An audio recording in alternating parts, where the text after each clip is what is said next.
What is going on, guys? What's happening? I've been here. Been running around all over creation and then getting sick. And then I can't remember the last time I was on. It's been a week or two, maybe 3.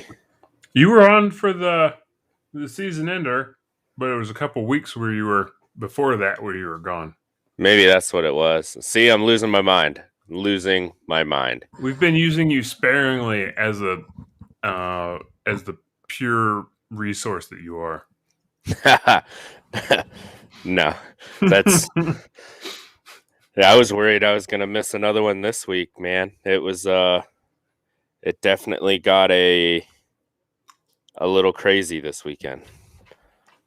I was up at the Burr Oak. As you know, I showed you some of the sweet videos and pictures and stuff like that. I was up there. I almost got landed on in one of the videos. And then I saw that. That looked nuts. Yeah, and then right after that, some guy completely 12 o'clock to going up Pro Hill, basically hard enduroed his bike to the top of the hill, and I happened to be standing right where it landed, like it landed at my feet. Ooh. And it just so quick, I didn't even really have time to react. Not that I'll make you second guess what's happening. Yeah, I'm just looking down the hill, and then all of a sudden, like a KTM 250F lands at my feet. it was weird. All I saw was KTM Jesus for this gift. Oh man, the subframe was destroyed. The seat was basically the side of the seat was going up the dude's butt crack, man. So yeah, the subframe it landed right on the subframe. But it's I looked up and all I saw was orange radiator shrouds and what I think is a Polysport bash guard on the bottom. That's all I saw, man. And I was like, oh shit. Right there in my face. Yeah. I was like, it's just my luck. I would get taken out by a damn KTM. It couldn't have been a cool bike like a Yamaha or, has to be a KTM. That's how it works, man. You can't ever get taken out by the ones you love. Oh yeah, or the one Sherco in the field. It couldn't have been anything cool like that. It has to be a KTM and a 250, like one of the worst in their lineup too. It's disgusting. Just here to take you down at the end of the day. Yeah, that's how I felt, man. But it was other than that, it wasn't bad. Got our new little chat section over here off to my right. I think it's still on the viewer's right also. It's the Bro Taco chat session. I finally figured out how to it's a little small. I gotta get a bigger one. But what do you want? We're keeping things held together with bubble gum and duct tape over here, maybe a toothpick or a zip tie or two. And the best toothpicks though. Yeah, the fancy plastic ones with like the little frillies at the top, dude. Yeah, or the ones with the swords. Yeah, I can't be trusted with a sword. You can have the sword toothpicks. You don't want to give me a sword, I will start chopping stuff. So, more than poking olives over here, folks. Oh yeah. That is very true. And speaking of Bro Taco hot sauce, brotacofoods.com, code PTTG, 20% off your order. It is some of the best damn hot sauce that there is. I'm sure some other company already has that trademarked, but too bad for them. Bro Taco takes the gold. They're standing on the side because they are the best damn hot sauce. And Sean posts a lot of cool stuff on his Facebook. So I don't see any other hot sauce companies doing cool shit with motorcycles. No, can't say that. Can't say that I've seen that. Yeah, he's definitely got that market cornered. Oh yeah. And now we got the old Sunstar sprockets and chains. Sunstar-braking.com. Use code PTTG30 during checkout to get 30% off your order. Can't find what you're looking for. We are rebuilding the website. Not everything is up to date yet. You can email me. sales@sunstar-braking.com I'll get back to you.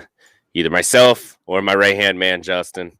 One of us will get back to you. Just depends on whoever gets to the email first.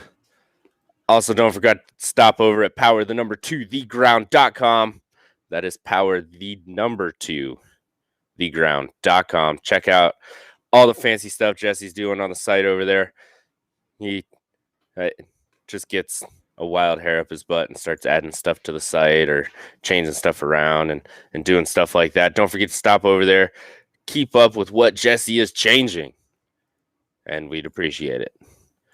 Very much. Also, don't forget, this podcast is powered by NovaPro Media, NovaPro.media, one of the, they pretty much are the best media source because they bring you power to the ground.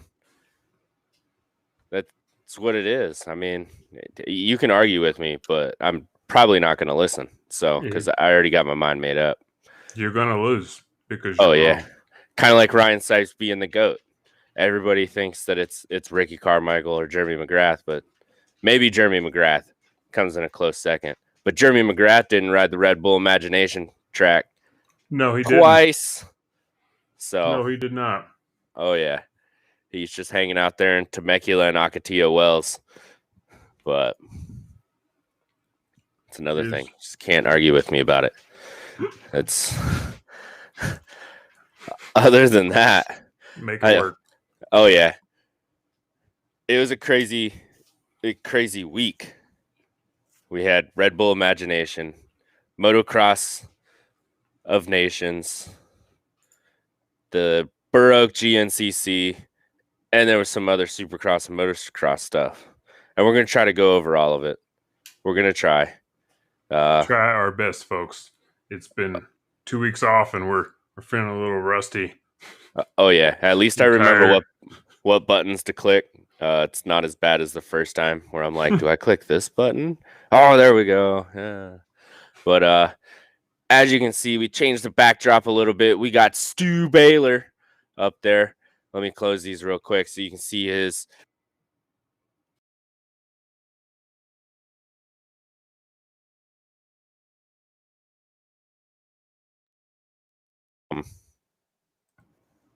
That's how Stu wins. Stu is the. I think. What? I think you were muted during that. You just got a chance to. We didn't hear anything. Just looking at beautiful Stu flipping. Yeah, that's Stu's signature thing. He actually, this one got a little rowdy. Landed right on the handlebars. He broke the flex bar, snapped it right off at the joint. I love seeing those videos on Instagram of him doing that after the finish line. I think I saw one a couple weeks ago where he did it, and he was like, "Look, his mechanic was right there or something," and looked right at him, like testing him. He's like, "Yeah, I'm still going to do it," and he just did it, and he was like, "Ha, I got you." Well, funny story. Before that, his mechanic actually snuck out in like a remote part of the track and hung a pit board that said, "If you win, do not flip your bike. For me, please." He won, and that's what he was looking at him, and he's like, "Can I?" And then I guess before, I think his mechanic's name is like Troy or Tony or something like that. Before he could even answer, he just straight flipped it backwards. But got it. If you win a 3-hour race with some of the best riders on the East Coast, flip your damn bike, bro. Yeah. Yeah, this isn't blowing up an engine because you've revved your bike out for 2 hours, or it's not doing something stupid at the end of Moto 1 when you got Moto 2 in 60 minutes. It's okay. Yeah. It's okay. You just won a 3-hour race in some gnarly conditions, most likely. And you have 2 weeks to a month to get everything fixed. Like Logan Huff, who does a lot of the sales for Fastco that makes the flex bar, is not that hard to get a hold of. Like you can get new bars and subframes and stuff, man. So celebrate it. You earned it 100%. But speaking of Burr Oak, I was there. I don't know. I got there Friday, like 9:30, 10 o'clock at night. And then in person. Yeah, in person, live and in the flesh. Woke up nice and early. It helped that it was only 40 degrees at night. So I woke up pretty early because I was frozen. And got started on the racing. It was like almost 24 hours of racing over the weekend. I'm not burned out, but I'm tired. It was like 12 miles walking every day. Something like, I think, 1,200 feet of elevation change. Me running around out on the track, checking out different sections and stuff, and chasing around the micros and the youths and stuff like that. So It'll wear you out. yeah. Because you weren't just up there on a personal weekend. When you go to those, there's generally some work stuff you got to perform too, right? Yeah, I didn't even take my quad. It helped that while I was pulling out, the UPS man was pulling in. So I didn't take my quad. I gotta fiddle with the radiator, replace some tie rods and stuff like that from the last race 2 weekends ago. But other than that, I mean, I probably wouldn't take it anyway. For one, I'm old, I'm fat. I don't belong on the same track as most of these people. So it's easier for me just to stay out of the way on the nationals and keep racing on a local level. Especially this being my first year on a quad. I think before my first race, I had been on a quad a total of like 5 hours, like the whole time. So it's we'll keep it for those people. A little bit of practice. I'll hang out at the local stuff. I did take a family up with me that has never been to any type of enduro. They ride a whole lot. There's a place around here called Dayton Dirt Riders, which is, if you guys know about motorcycles, then you know, like Pat Patterson with Lead Sled. He rides up there.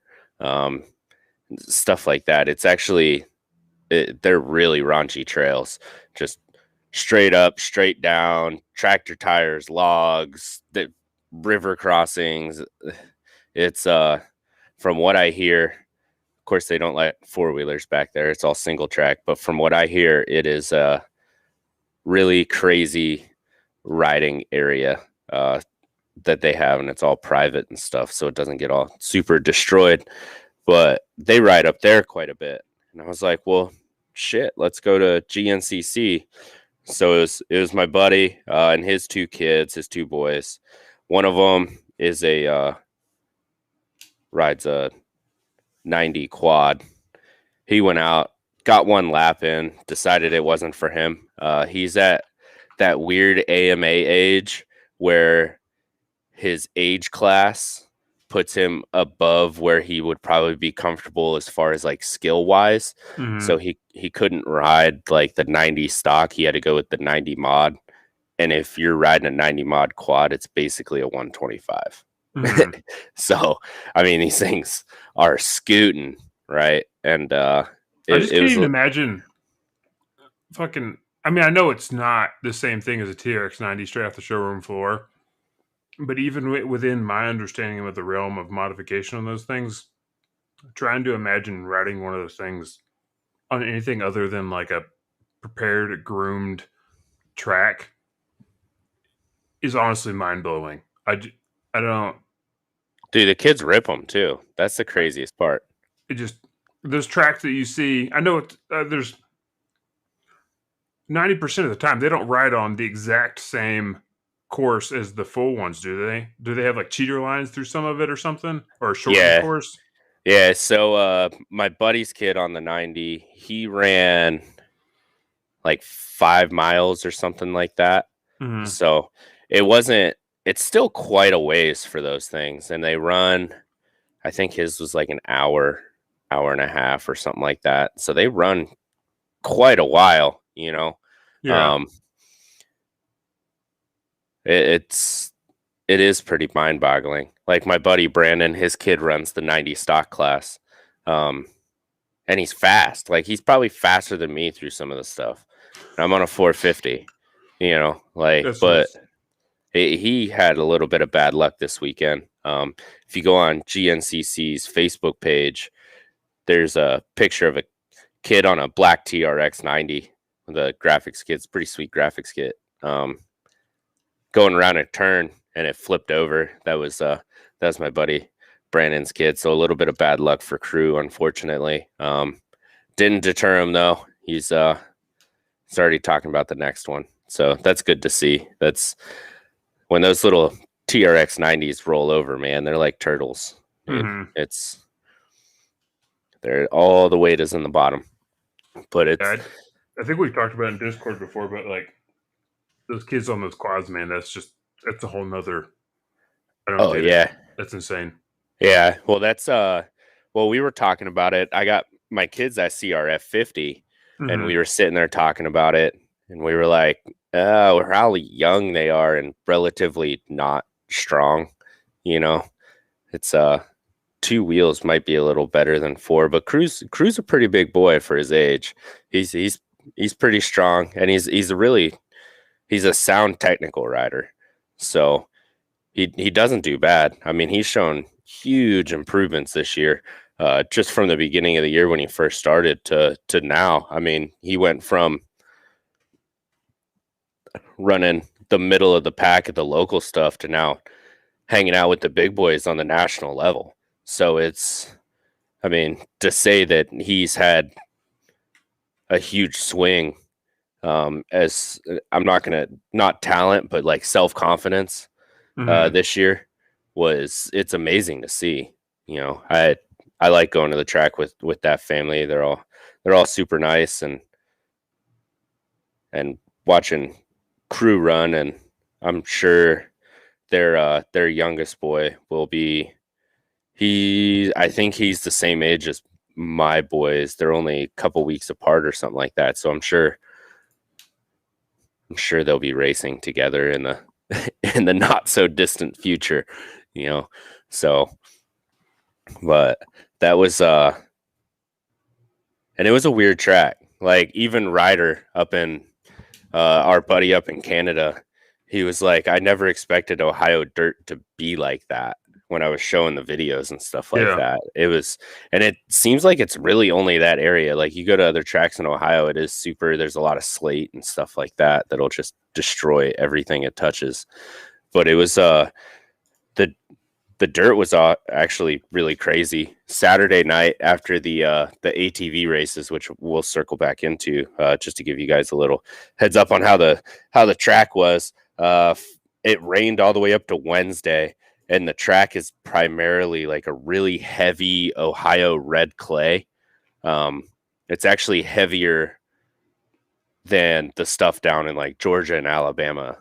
So you pick up a handful and it's probably 5-6 pounds. It is very heavy, very dense. When it gets wet, it is very slick.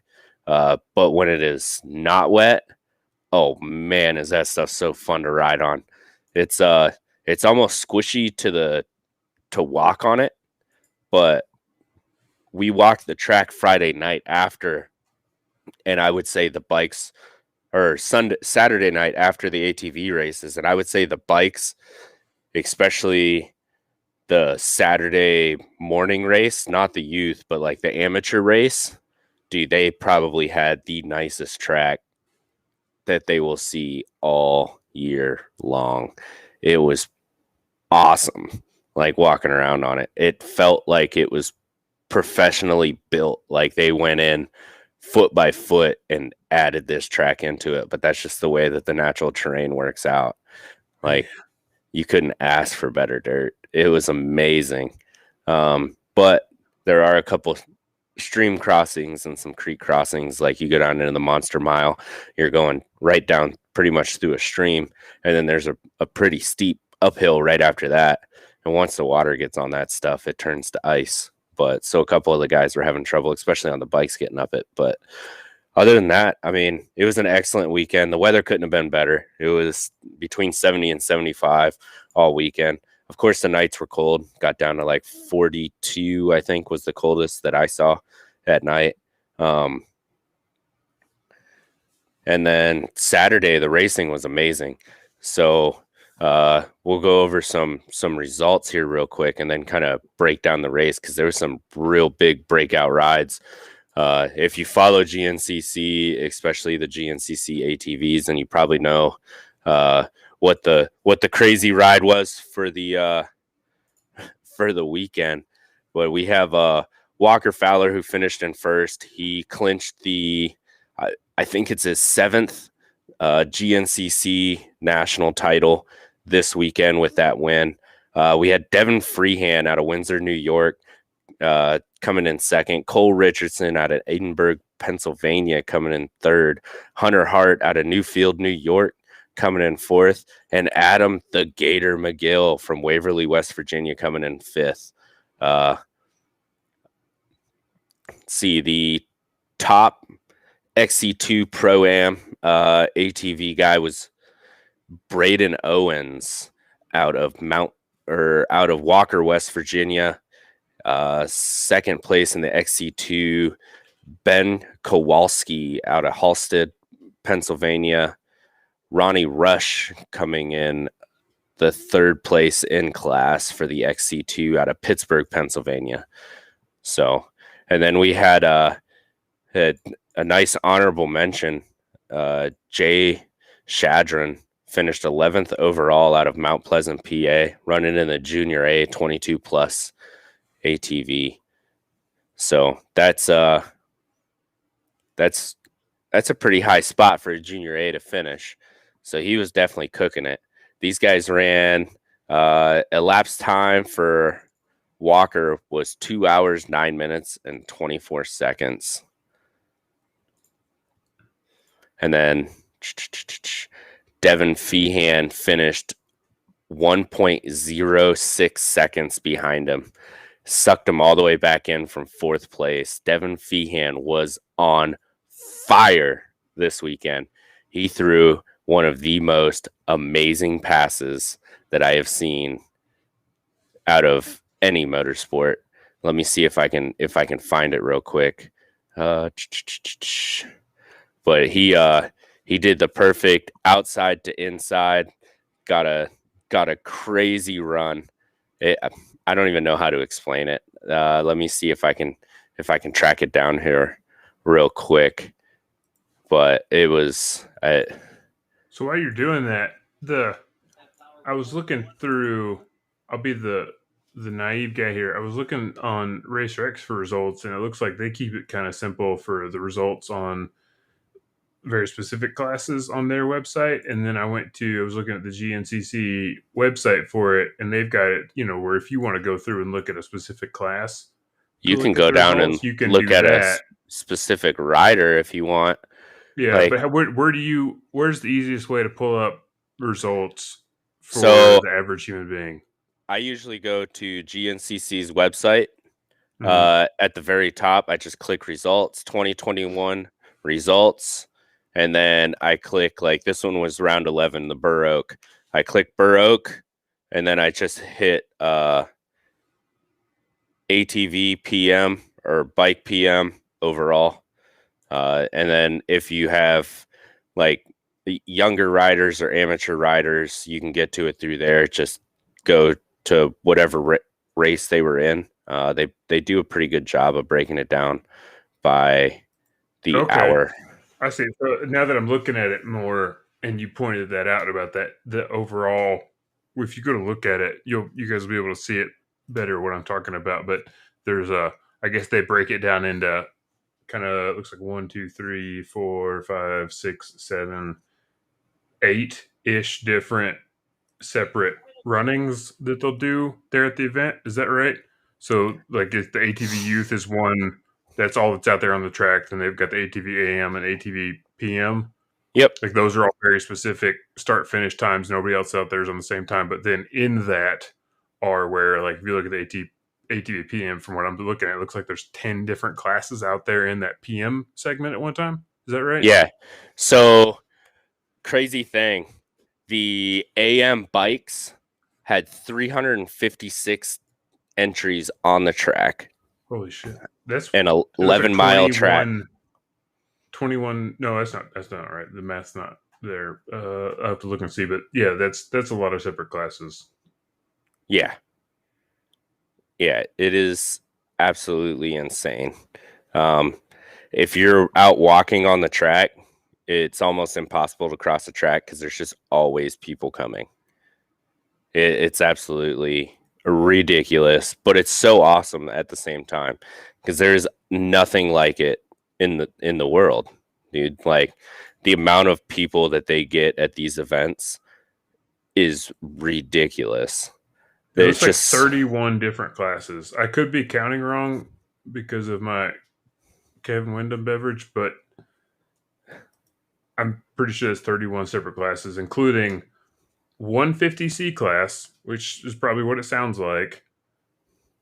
There's a women 35 plus class, a Masters A class, which is 50s and up, or 50-year-olds and up.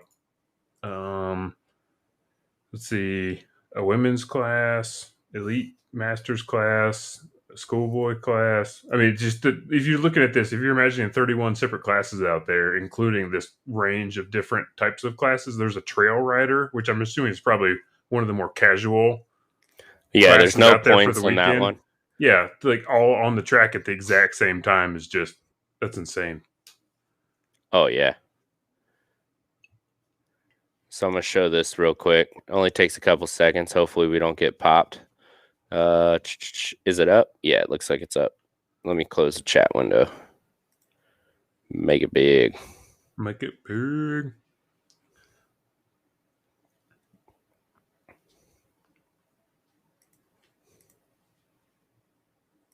Oh, I had it right the first time. There we go. All right. So this is Devin Feehan will be on the outside. Hunter Hart will be on the inside on the yellow quad, reaching for the water bottle here in a second. We'll do a quick little breakdown. Hunter Hart reaches for it, realizes Devin Feehan is right on his outside, like bumper to bumper. Look at that pass. He set him up perfect. And now he's just going to rail it along the outside. And that was, it's just insanely textbook. You don't see that anywhere else. Just the way he had that set up was absolutely crazy. I don't know how else to explain it. Perfect timing, perfect place. The fact that Hunter reached out for the water bottle, didn't end up getting it, because then he realized Devin was literally on his back tires, and you just see him like the oh shit just in his body language was hilarious. What? That's a tough call to make too, trying to being at the one spot you can grab a water bottle and trying to decide whether to or not to take the water bottle. He definitely wanted it. And then he just jumped on it, man. 100% ready to go. Oh man. And then so they ran like that. There's probably a good half mile in between where that was to where it cut to the overhead shot. And they were just bumper to bumper the whole time, just nailing it. It was insane. That pass happened right in front of me. I walked over there because I was like, I want to go show these boys, because I was with my buddy's kids. I was like, I want to show them how fast these guys actually go on the track, because like you're back in the woods, they're going by you really fast for being in the woods, but you don't realize just how fast they are in the open sections. I mean, I'm talking they're ridiculously fast.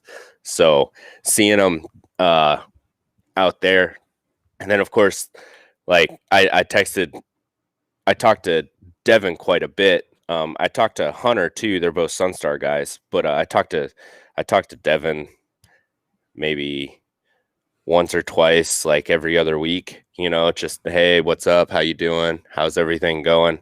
And I texted him right after he made that pass, and I was like, dude, you just made the most textbook pass right in front of me.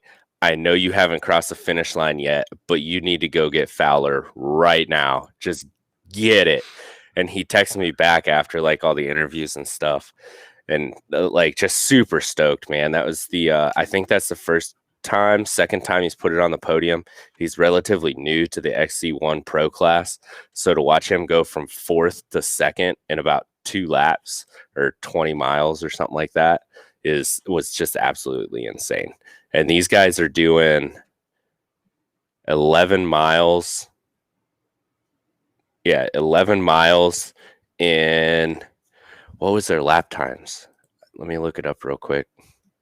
It was insane. I want to say it was like 39 or 40 seconds or something like that. So wait, for what was that? What was that time? It was a lap time? yeah, 40 minutes, I think. It's 40 loading minutes. right. Oh, I thought you said 40 seconds. I was like, what? I might have. I'm a little. Yeah, because it looks like Walker's overall time for the weekend was 209. 209. And that's just like, holy shit. Oh, never mind. That's one of the most amazing things to put together about this is they're out there. They did 5 laps. The top, the top 45 guys out of 132 for ATV PM did 5 laps each. The top 2 guys over 5 laps on that course in 2 hours and a few minutes were 209.24 and 209.25, 1 second apart over Not even 5 that. laps. They were 1.0 seconds behind, and third place wasn't even a minute behind. They were 59.7. And then fourth place was nipping. Well, actually, the top 5 were all within 60 minutes, a minute 31. Yeah, the top within a minute. The top 5. Yeah. It's insane. That's after 2 hours and 5 laps. That's 55 miles in 2 hours, and they were still only like a minute and a half apart. 209.24.6 for number 1 and 210.50.5 for number 5. That's insane that they're all able to push that hard for that long and stay that close. That it's not just one guy that clearly walks away. They all 5 of those guys got lucky, we'll call it, within the realms of preparation. Did nothing bad happen to their machines that they could all stay so close to each other. Oh yeah, that's insane. Guess what their what it looks like about what their average lap time is, man. I mean, if they're all finishing within that amount of time, they've got to be within 2 to 3 seconds of each other. Yeah, but like, let's just say, like, what do you think Walker Fowler's average lap time was for his 5 laps? Well, his average would be whatever. I want to know what the distribution between his slowest and his fastest is. Oh, give me a second, dude. I'll share it. I have it all in front of me. I don't know how to pull They're up. doing like at the list. I don't know how to pull up his lap times here. They're doing like 25, 26-minute laps. So it's up on the screen now. Can you see it? Let me adjust it. There we go. Okay, so yeah, Walker's, let's see, lap 1, 23:58, 23:56, 26:11, 26:36, 26:42. So his lap times were within 3 minutes of each other. The slowest to the fastest. That first lap is -1 mile. So they went in the woods right at the 1 mile mark. Okay. So that one kind of even doesn't count. But then, so his fastest full lap is the 25:56. Yeah. And then he stays after that. Well, I would assume that's probably clear track for him because he's in position 1 each time. Yeah, it's no clear lappers track. Quite as much. I think they started hitting lappers at about halfway through the second lap. Okay, so then we get there. So then we'll talk lap 3, lap 5 is probably more similar conditions, the same amount of lappers each time, and he's still 26:11, 26:36, 26:42. He stays within 31 seconds from lap 3 to lap 5. Yeah, absolutely insane. That's what I was saying. With all your running, dude, you need to go out there and ride one of these, man. You'd be in, like, you think you're in shape until you show up and watch these boys go as fast as they're going and as because hard that's as not they're even going. just like the this particular sport obviously is, and part of the reason why we love moto in general is that it's not just a physical exertion thing for how long you can do it. There's a mental aspect of it, where you got to 100% mental. balance how much you're doing physically. A physical exertion effort is kind of could be considered brainless to an extent when you compare it to, oh shit, root, dodge, left, right, and doing all these other motor skill things involved in it too, and the mental stuff of it. It's not just me running 30 miles and counting 1, 2, 3, 1, 2, 3, 1, 2, 3 over and over and over again, for some of the more simple stuff. I mean, it's not that simple, but they're two separate things. This is insane. Oh yeah. But it's I was talking to Craig DeLong, who is I want to say he is the XC2 class leader right now. Give me a second and I will tell you. But he rides for Rockstar Husqvarna. He's second place out of Morgantown, Pennsylvania. Rockstar Husqvarna XC2 rider Craig DeLong. He was telling me his usual heart rate for one of these races is in between 160 and 200 for all 3 hours. Dude, that's not normal. Like if for anybody listening that just doesn't comprehend what that means, 160 and above is when you're in more of an anaerobic state, not necessarily like right at the 160 mark, but as you definitely, without a doubt, as you approach 200, and that's where your body's producing energy without oxygen as the main ingredient, and that's normally far from a sustainable thing by any means. And if you're doing that for that long, that means you're a freak of nature. And you have just abilities. Well, look at how many guys are in that XC1 class. 9 guys out of how many were in the overall? That is okay. So bikes. Let me jump over to my bike stuff. So we have 20 guys that have ran XC1 more than 5 times this year. 20 guys, right? Mm-hmm. Let me see how many guys are in the overall.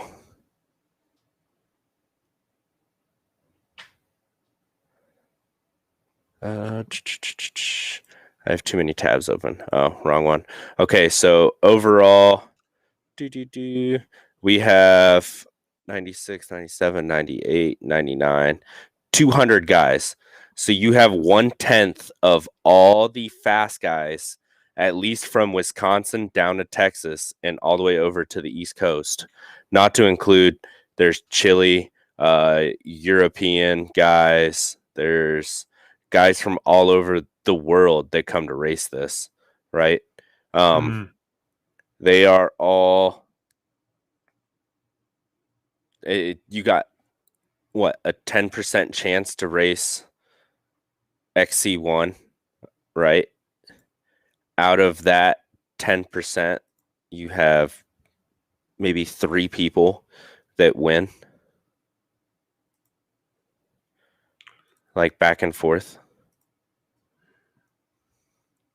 So there was 9 guys that ran or that signed up and did at least 3 laps in XC1 Pro bike. And you have these guys all finished within 5 minutes of each other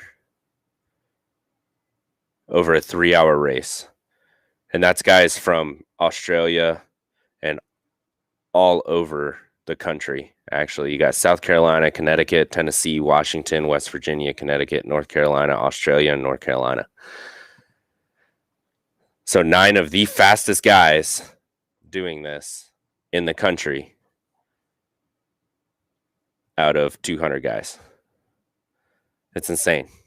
Gnarly. Yeah. These guys are.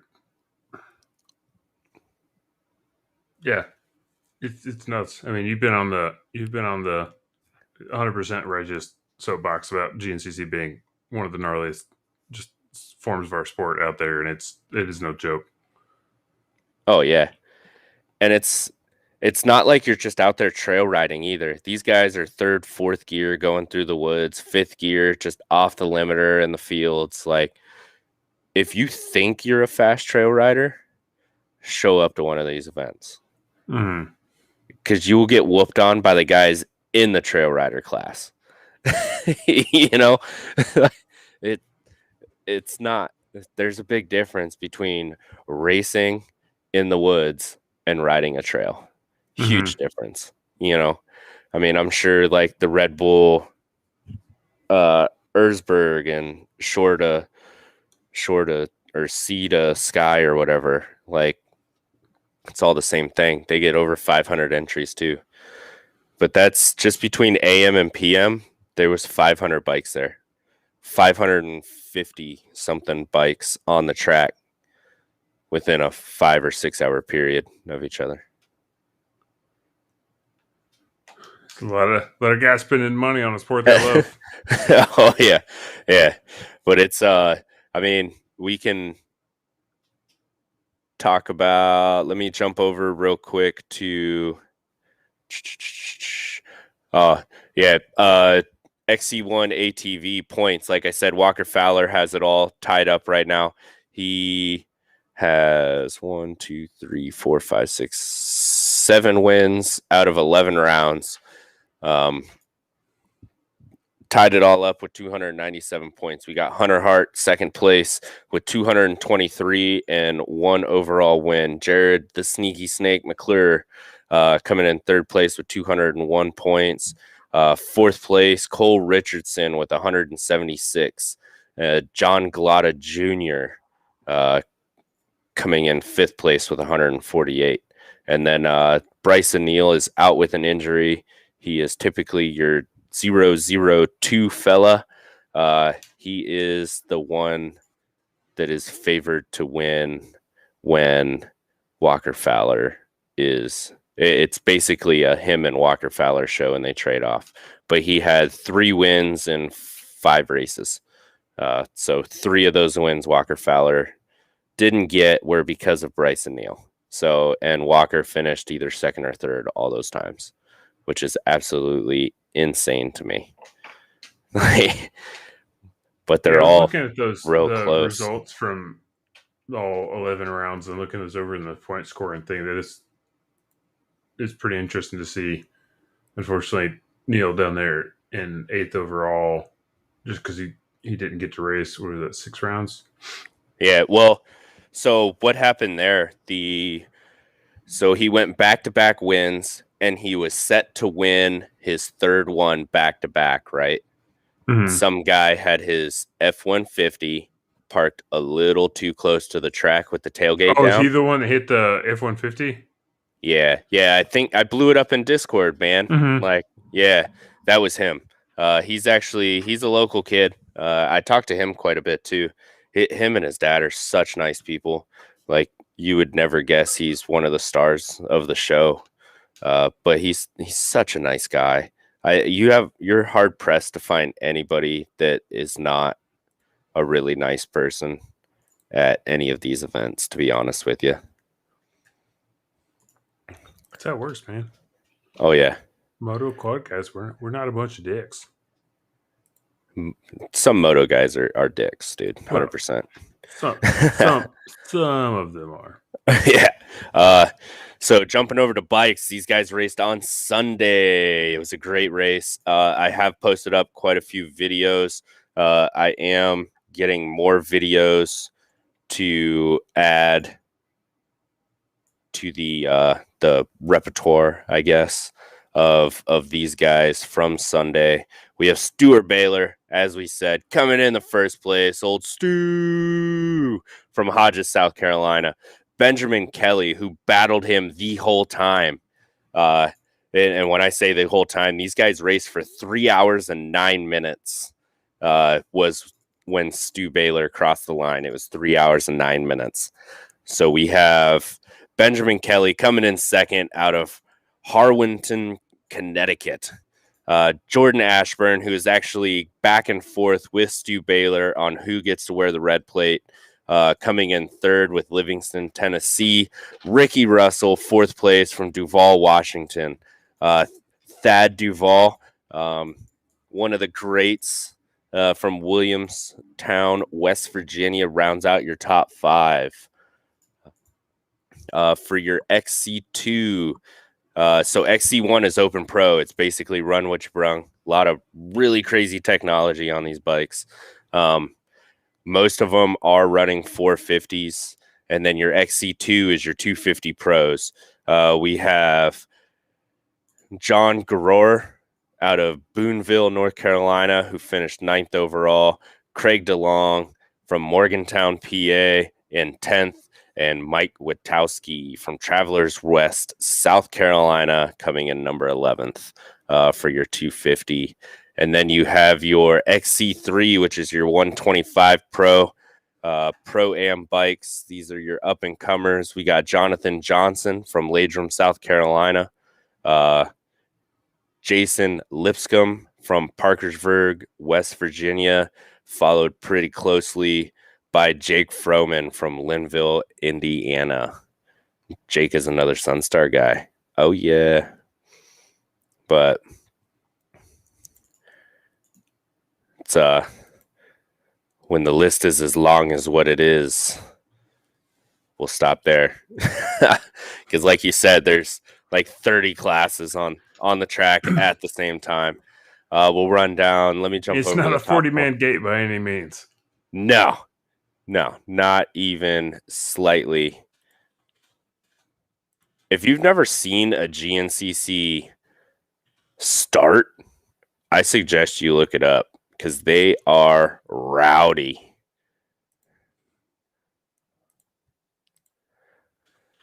Let's see. For your XC1 points, you have Stu Baylor, who ended up just 1 point above Ben Kelly. If you guys want to go back and watch the last lap of this race, it is a nail biter.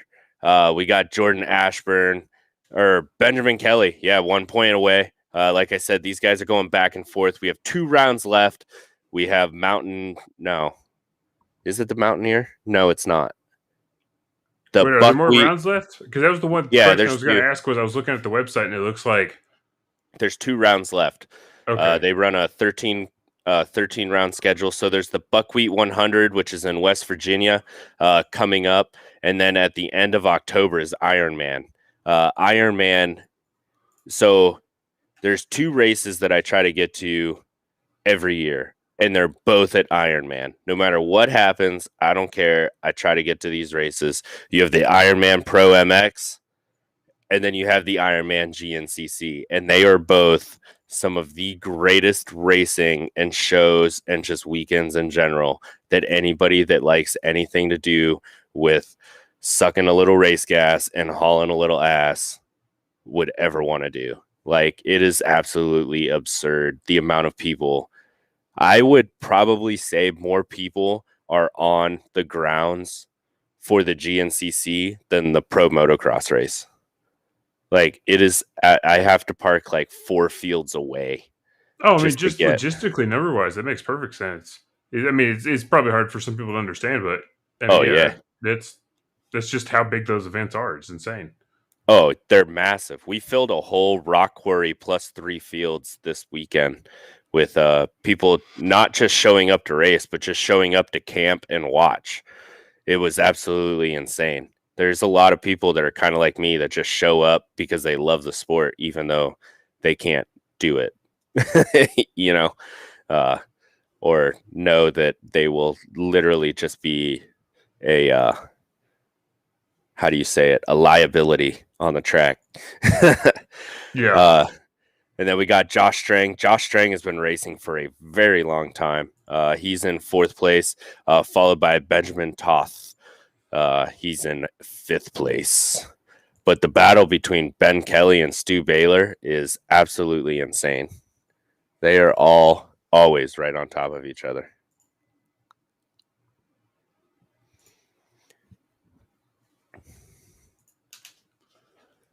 Yeah, I was looking at those results earlier because when you look at the website, it doesn't show rounds 12 and 13. And me being the ignoramus I am in GNCC world, I didn't realize that there were 2 more to go.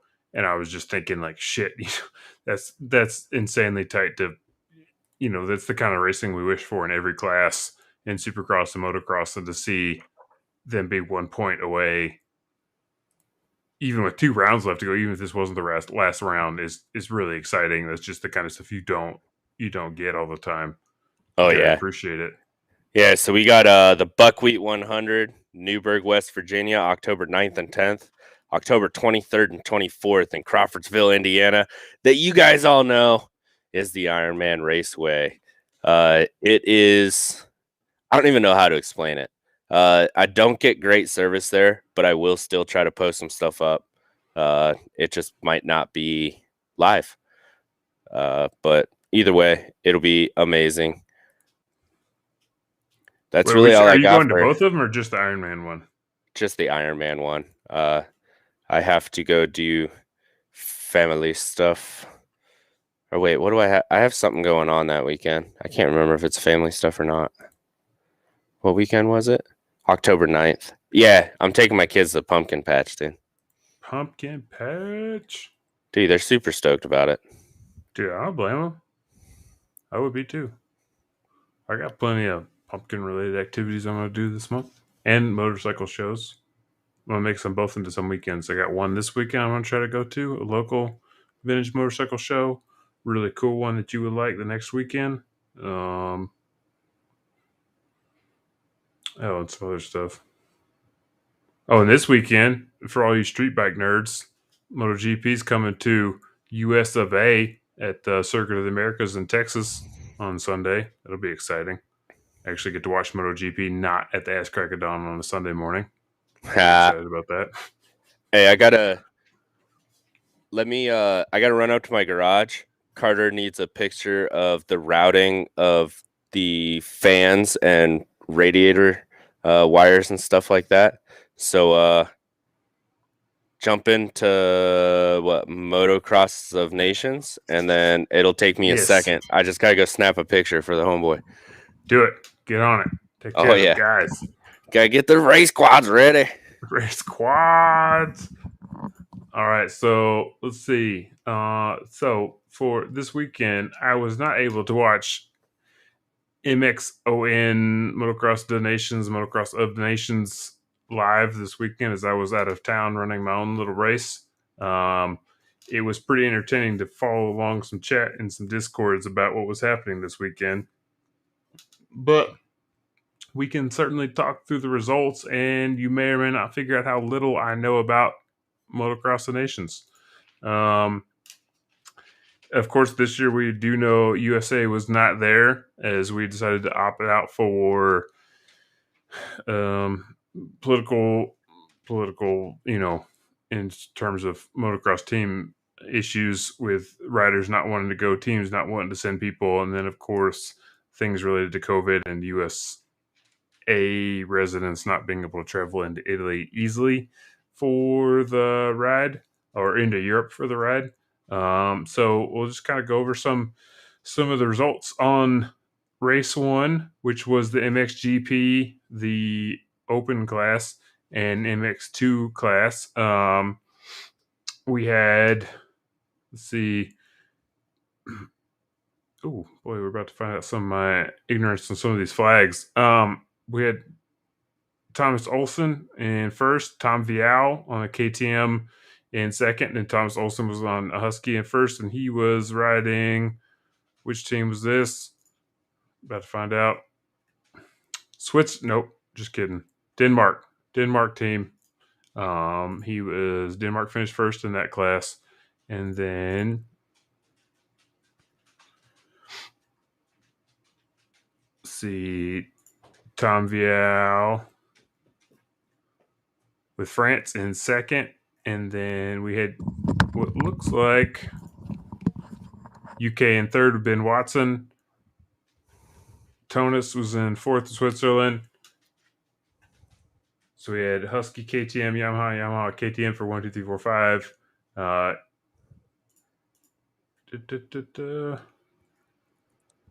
See who. Did you get the picture sent off, man? Oh, yeah. Yeah. And then Italy in fifth for the race 1 race, which was again the MXGP plus MX2. And we'll just kind of keep going. Wait, what is. Yeah. Oh, wait. No, that was. Yeah, that was the combined results. And then the MXGP results of that, or whatever. It's ridiculous the way they have these going. And then the combined race 2 results, which was MX2 plus the open class, we had Jeffrey Hurlings in first, Valentin something of Switzerland in second on a Yamaha. Gilad. Sure. It's I like Gilad. the way that sounds. And then we had, let's see, Austrian rider Renee Holfert on a KTM. Woo, KTM in third. Brent Van Donick. Yeah, on a Yamaha in fourth from Germany. No, not Germany. Oh shit, these flags are sideways. Belgium. And then Germany was in fifth with Henry Jacoby on a Honda. Dude, So you that did a lot better than me. I'm looking on the Racer X site right now at the things, and I'm like, I don't know that flag. I don't know that flag. The Valentin Gilad. I was like, oh, that dude's injured. And I was like, oh yeah. Yeah, these are. It's they're just messing with you, man. And we had to see. Then the final race was race 3, MXGP plus Open, and then the combined results of that race were Hurlings in first on the KTM, Caroli in second on the KTM, Coldenhoff in third on the Yamaha, Ben Watson fourth on the Yamaha, fifth was. You want to try that? What was it? Fifth? Yep, fifth in the race 3. Evgeny Babryshev? Sure, sounds good to me. Russia. Yeah, at least we tried. We can't say that we didn't try to pronounce his name. Right. We're lucky if we can click the right button to get this janky thing to work. Yeah, right. And then you give us some crazy name. We can't even pronounce the names of the guys that we see every weekend. And then you want us to do some of this. It's absolutely insane. Yeah, so that's how that worked out. So then the combined scores was Team Italy, because they dropped the worst score out of everything. So we get 5 scores for the teams to go towards their combined one. And then we had Italy with 37 points, Netherlands with 38, United Kingdom with 39, which is obviously the lowest overall score based on how they do their scoring, which is pretty much the opposite of how we do our outdoors scorings. And then, well, I mean, they're European. What do they know about moto? Not even gonna touch that. Right.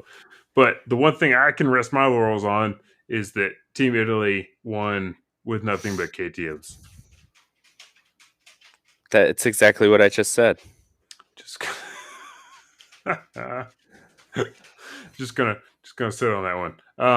But so Italy had Caroli, Guadagnini, and Alessandro Lupino. If you remember from outdoors this year, Lupino came and raced at least 2 rounds with us for outdoors and did pretty good on those rounds that he just showed up at. So that was pretty exciting to see him come do that. And then Caroli, obviously, he just announced his retirement 2 weeks ago, 2 or 3 weeks ago.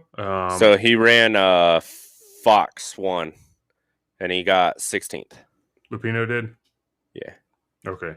Yeah, so Cairoli just announced his retirement at the end of this outdoors, or at the end of the motocross season for MXGP season for Europe. So it's kind of exciting for him on a personal level to go out on top at Motocross Nations on his last year racing outdoors, or the only thing they race there in Europe, MXGP. And then Netherlands came in second with Hurlings, Coldenhoff, and that strip looks like Ronde Moosdick. That's probably not how you pronounce his name, but it looks like nothing but Moosdick. That's how we're going to pronounce it. We're going to call him Moosdick. It's, in all honesty, that's nothing but a compliment, I imagine. Right? I've never looked at one, dude. I'll take your word for it. I don't know what you're into. Not moose sticks. Between Jesse having the cows and stuff up on here when I first signed in to you talking about moose sticks. I mean, you never know until you explore a little, I guess. And then UK was in third for the weekend with Ben Watson, Sean Simpson, and Conrad Muse. Not Moose, maybe. I don't know. Maybe Moose and Moose Sticks got third and for second, third on the teams. Anyways, yeah, it looked like an exciting race. I've yet to go back and watch it yet because today was my first day really being home and just having a chance to go back and watch it. It sounded pretty exciting from some of the conversations I was following over the weekend, but that's how it went. USA wasn't there. It honestly just looked like a mutter. But you know what? The most exciting news from Across the Nations 2021 was? That it's over? That it's going to be at Redbud in 2022. Don't get me on my soapbox, guy. I couldn't bait anybody into it. Doug put together a pretty good point. I couldn't about his preference for what he would like to see it in 2022. I tried to bait everybody today on Discord. I don't know if you could tell. That's why I was dropping. You tried really hard, and I made a point every to channel. just address the facts and call it a day because I couldn't disagree with you. So I agreed with what I could and called it a day. That was that. So you're not wrong, but it's not going to happen. I know I'm not wrong, but it should happen. It's so here's my biggest points, right? Nothing against Redbud, but it is not the best track on the eastern side of the Midwest region. I would definitely have to put the best track on the eastern side of the Midwest region as Ironman. Granted, Redbud does have a very good atmosphere, but I think it's just because everybody up in Michigan cannot root for a football team, so they end up at the moto track on the weekends instead. Yeah, right, one or two. And so I think that might be why. However, I think the top three choices should have been Ironman, the Dilla, and also Millville. I think all three of those would have done a lot better as far as racing, because this is my personal opinion. Anything outside of the actual race surface at Redbud is not worth it to me. So it's not an easy track to see everything at. I feel like it is like 1.5 line track on its best day. So I just got a little angry about that. You know, like if you're going to do something big like that, granted it was at Redbud in 2018, it was a mutter. What do you expect? You know, that kind of stuff. But even being up there, I mean, the racing wasn't that great, man. Like I went up for the moto cross race this year. It was still, I would much rather go in 110-degree heat and 100% humidity and stand it like Unadilla, Ironman, or Millville. Mm-hmm. And damn it, we need to have it at Millville so the Whoops monster can wear red, white, and blue ghillie suit and honk his damn horn going through the sand whoops. That would be pretty sick. That But needs yeah, to happen. I can't disagree with you about Redbud being the thing, because I might have said it even this year on the show that I think for a track wise, it's got the leap, which is cool. Yeah, but now But I can't. anybody with Uh, 450 and a set of balls can make it. well, this year they tried to make it to where that wasn't quite the case.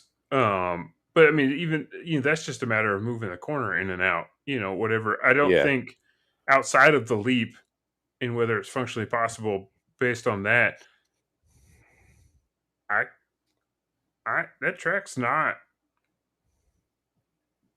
super exciting to me. I like the leap. TV wise, there's a cool shot that they usually do after the leap up to the finish line. That's usually an interesting section right there when the racing gets tight. The Yeah. rest of it to me is kind of, But that's like 100-yard stretch, man. yeah, but give or take on that track for me. I think like to your point, if we were gonna, I think if they really wanted to do a objective layout of, or an objective scoring of which track is the best for viewing or just technical Racing. riding, to pass on, to use, Redbud's not going to be it. I think they did it Redbud because Redbud is the one that you can call, some of the other ones have nicknames or whatnot, but Redbud is the track that everyone gets excited about every year because July 4th, America, Redbud, Yeah. it's I think it's a I political get thing, unfortunately. I get the hype train, man. And don't get me wrong, like partying with all those dudes was definitely great. Like hanging out up there. I had a great weekend. But it's in terms of I've been to a lot of tracks, not just moto tracks. Like I've been well, shit, I've even been up there for like ATV MX. It's the Mm-hmm. same way, man. Like I've been to Ironman for both the pro moto, amateur days, ATV, MX, like the GNCC, all that, and it breeds great racing. I've been to Millville. It's the same way. It just breeds great racing. Um, and let's be honest, if you're going to beat somebody at their own game, i.e., bringing the Europeans over here to play their European motocross game, do it at Ironman, the one track in the whole circuit that was handpicked by Davey Coombs and labeled as the best motocross track of the United States when it was first built. Mm-hmm. Like, why not play to our strengths? Why we screwing around, and so the guy that owns Redbud is actually he's really good at his job, man. He's really good at promotions and stuff like that. And to be honest, if I was an American track, I wouldn't want to play games with the FIM and what's his name, Galipsy. I Mm-hmm. think that's how you say his name. Like I just wouldn't want to play with those dudes. So I guess maybe it's for the best that they just keep it up there at Redbud, but at the same time, I'm kind of sad, man. Like if we have a chance to showcase what American tracks are to the rest of the world, why not pick one of the greats? You know, Mm-hmm. like to me, Redbud is on par with like Fox or Hangtown or something like that. I mean, it's awesome watching the pros go around it, but it's not great, you know. Mm-hmm. I'm sorry if I hurt your guys' feelings, but shit happens. I'm not here to tell you everything that you want to hear. I'm here to talk about moto. Yeah, I So think that's I mean, pretty accurate. Like, and when I watch Redbud, especially for me, getting there were years where I didn't pay attention to outdoors as much, and then getting back into it a few years ago, following outdoors as much as I followed it, Supercross. I kind of had to. I remember the first year I was kind of like, yeah, why is Redbud? Why is everybody excited about Redbud? You know, I was watching videos leading up to that round and everything. I was just like, this isn't. It's got the leap, cool, but if it weren't for some reason the fans getting super excited and the Redbud chant, it's probably like you said, kind of just a hair above Hangtown and Paula, only because it's not the same shade of shit brown on TV Yeah. the whole I time. mean, You know, it's actually got coloration difference that makes it look yeah. kind of exciting. But other than that, yeah, it's I don't Going through the outside the leap, I don't rollers, think it's that big of a thing. the the best part of the track at Redbud is coming out of the bottom side through the rollers, hit Those that uphill 90. rollers. Yeah, hit the 90, the tabletop, the 90 the other way to Laraco's Leap, and then up to the finish line. Like the whole track is summed up in like 600 yards. Mm-hmm. It like, and I just feel like Iron Man has, you have the rollers going into Godzilla, up Godzilla, back down Godzilla, into the chicane, and then over that huge tabletop, and then you go up under the bridge, and then you get the technical where it's kind of like a sandy whoop with a couple 90s, and then back down. And I mean, I don't know. I don't know. And Millville speaks for itself. And Mm-hmm. Unadilla is an awesome track too. Like Unadilla, I feel like is probably the most European track that we have in the United States. They did. I mean, they wore that phrase out this year. That's for sure. That's their Yeah. thing. I think Unadilla. I get what they're saying about as far as the European style of it, but at If they least for don't rip TV it and deep, stuff, that's not yeah, that. It's usually nowhere near as exciting a trek for me yeah. as Iron Man or Millville. Well, it's because they rip it so deep, man. Like you just end up with a slot car track. Like Well, when the there's that, ruts are and then there's the pegged deep, obstacles. yeah, There's screw you, and kind of stuff. Even this year, where they did okay with the track prep, it wasn't the worst and it wasn't the best years they've done it.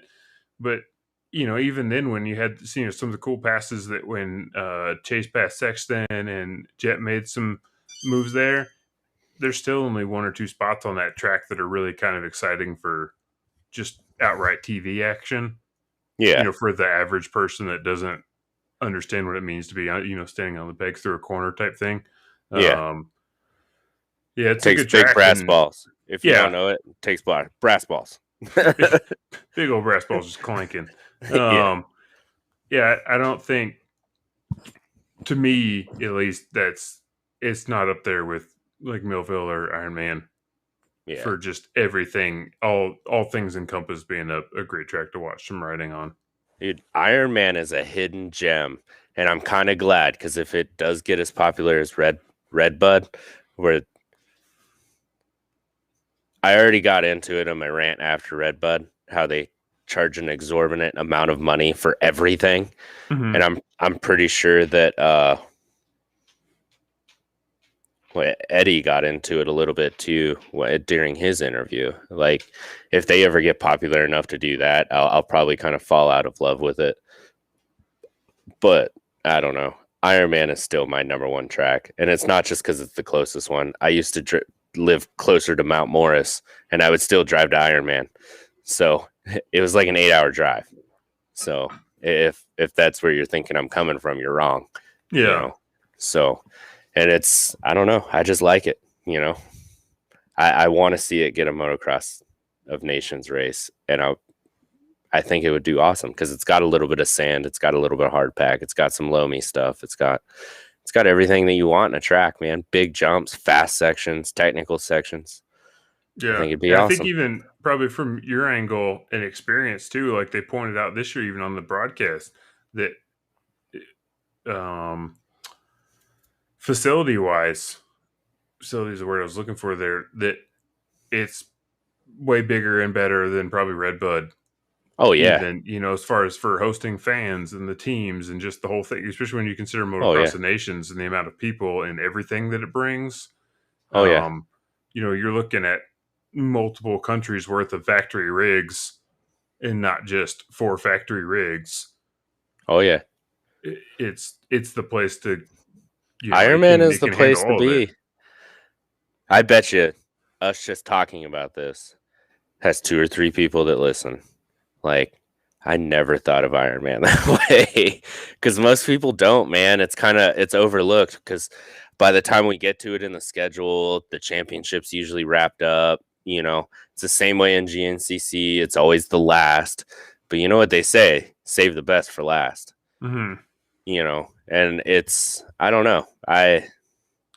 Except for Paula and Hangtown this year, but we'll just leave that there. Yeah, this was a weird year. That was forgettable moments. But I don't know. We'll see it. I wouldn't even mind like Washougal, but Washougal on the TV is kind of hard. It's definitely a track that you have to be at to appreciate it, Ooh, yeah, that one could be interesting because that one's probably one of the most, even on good prep days, one of the most one-line tracks because of the way the corners and stuff laid out is. That could potentially provide for either some really aggressive Middle Across the Nations racing or or the most some boring. boring. Yeah. I think last year's Motocross of Nations was the most boring. Like, who in their right mind was like, let's take a MotoGP track and dump an ass load of sand on it without any type of filler and just let them bury their bikes up to the exhaust. Like, that was probably the worst Motocross of Nations that I've ever seen in my life. Yeah. It was disgusting. The lack of effort that went into any of it was stupid. Yeah, that one could definitely be argued about being just not that great. It's hard to just it was disgusting. It's hard to just build a track out of nothing and expect it to to work okay. With some of the greatest riders in the Especially world. with that kind of weather they had too. Oh yeah. I don't know. What else do we have? We got the Red Bull Imagination. Did you watch those videos? I'm in the middle of some of them. So I think like the one killing me, Smalls. The one main Red Bull one you shared wasn't it's long. It's like 30 minutes. Well, yes, I think it's 24, but it's not the whole thing, right? Like they're releasing episodes of it. So I'm in the middle of that one. I watched the Team Fried one first. I love his production, man. 20-something minutes. Job. Yeah, his is just fun to watch. Like I'm glad I watched that one first because it does the whole thing, and then it's fun. And, he's got the tunes and then the different styles of shots and the loose like everybody talking shit interviews. Yeah, it's a whole like if you're just gonna watch one video, watch the Team Fried one because it kind of covers the whole thing in a real fun way. But if you want to see they're still in the middle of releasing the full schedule of Red Bull videos. Oh, if you want to see how technical they get at laying out this track and then like going back and hitting it, and Tyler Bierman's like, no, you can transfer from here to here, and I set it up to do it like this. The full one is if you want to feel like you're standing in the crowd while they're all talking to each other, the full one is the one where it's at. Yeah, the Team Fried one is the fun one, right?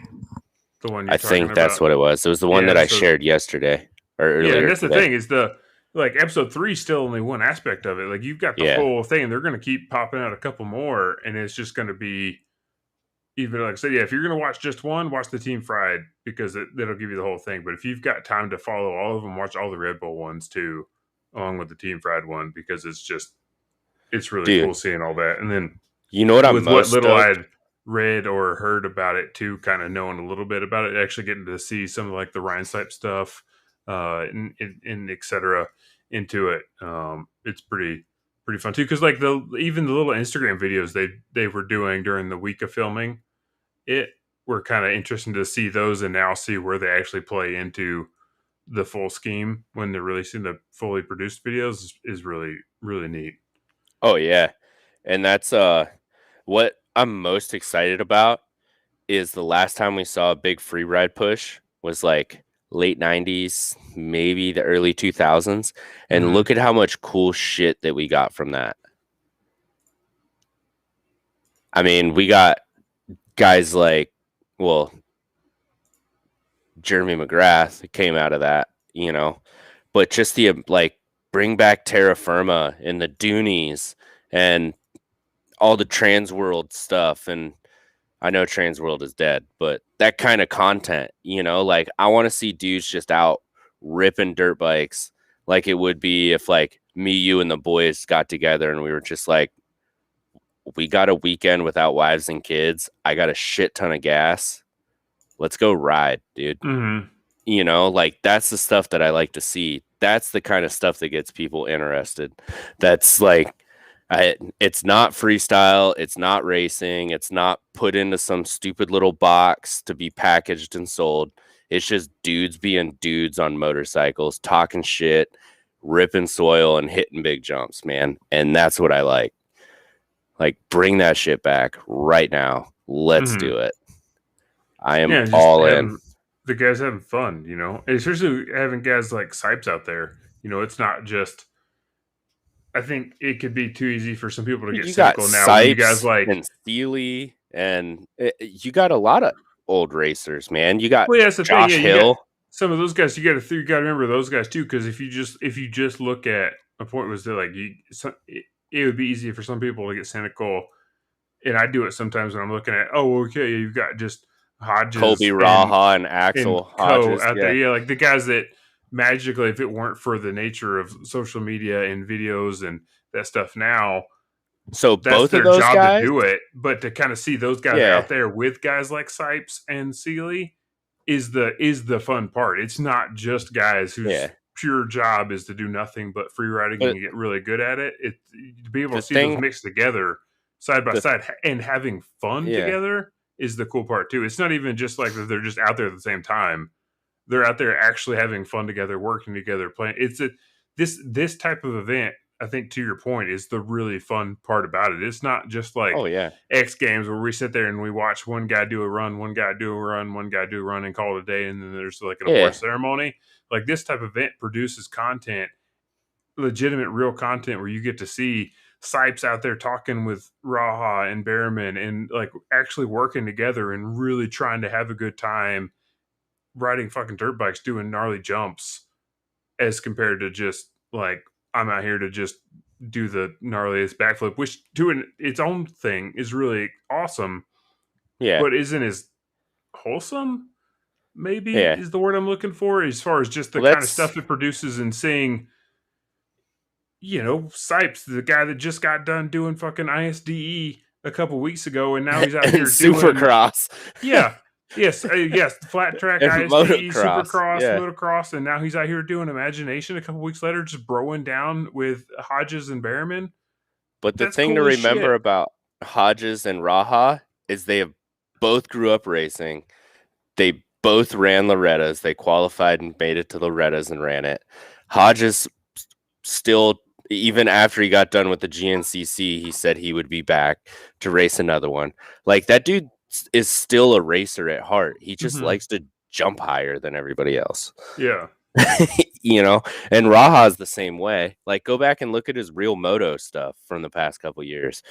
Like, a lot of these freestyle guys, the reason why racers don't like them is the only thing they learn to do on a bike is to start it and jump. They can't turn. They can barely stop right. They have no slow speed like skills. They barely have high speed skills unless it's going in a straight line and hitting a jump. But like guys like Sipes, Seeley, even Hodges and Raha, and like Bierman with his crazy ideas, everybody needs a friend like that.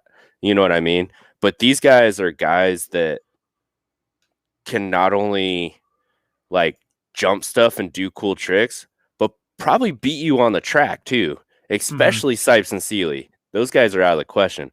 But the dudes that like everybody else is talking shit about, like Hodges and Raha, they'll probably wax you, dude.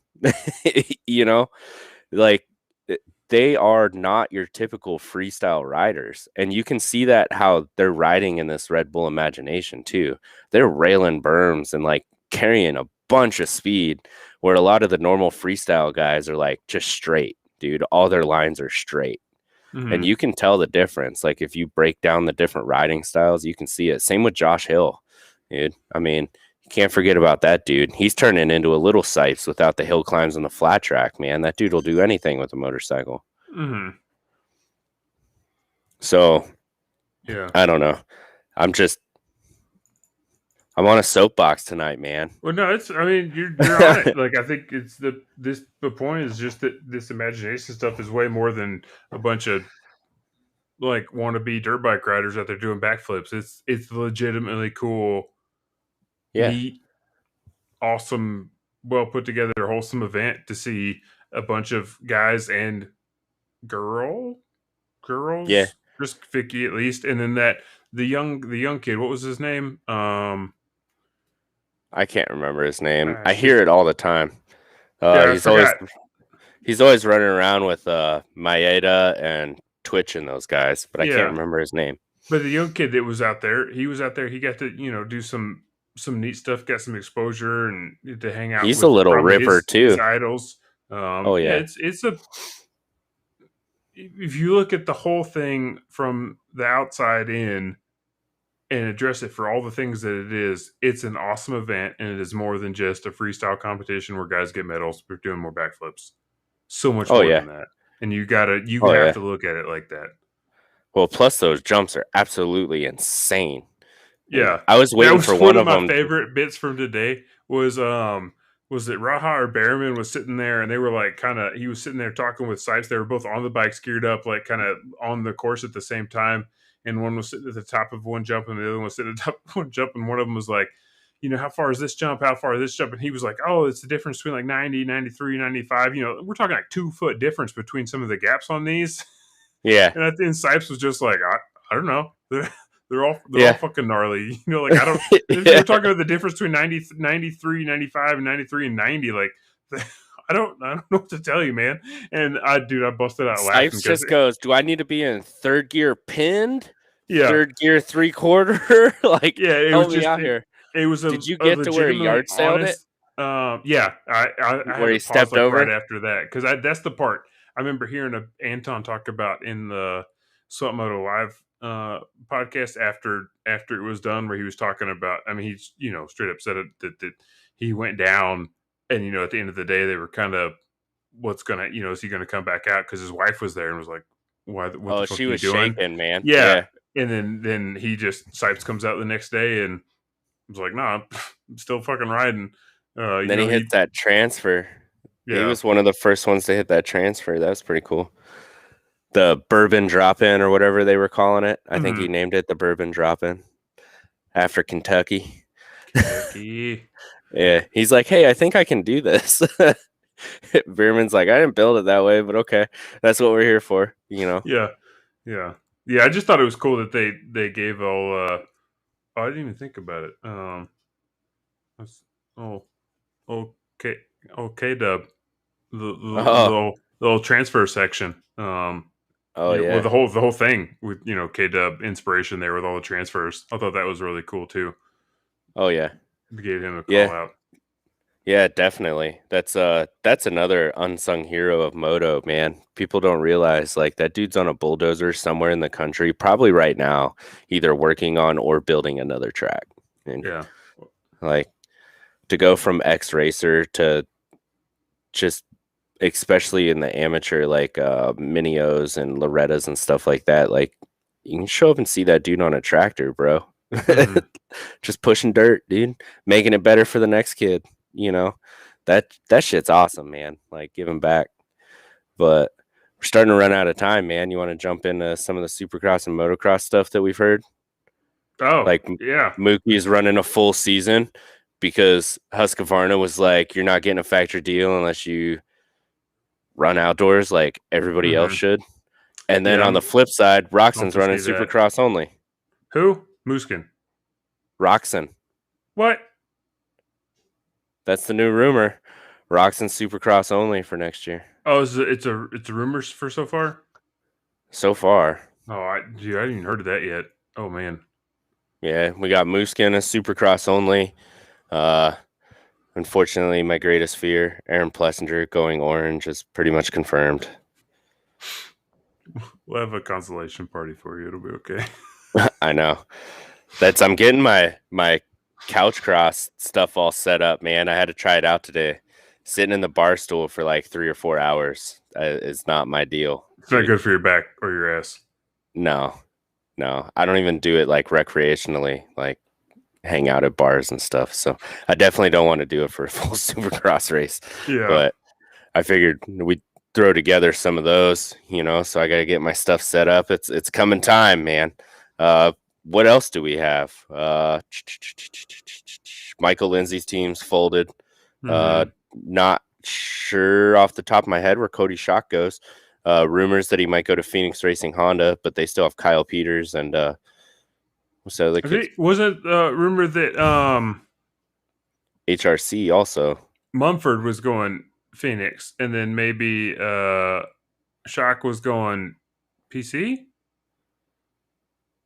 I don't know. God, it's I been heard. so long since it feels I like thought it's been Schock was forever. staying in Honda. I could be 100% wrong though, I because do I mean, you remember know Shock how. saying he wanted to stay, that he would ride for free if somebody gave him a Honda, because if he had the Yeah, choice, that he would ride a yeah. Honda. But yeah, I mean, I think his stuff is all fairly speculative at this point. Um,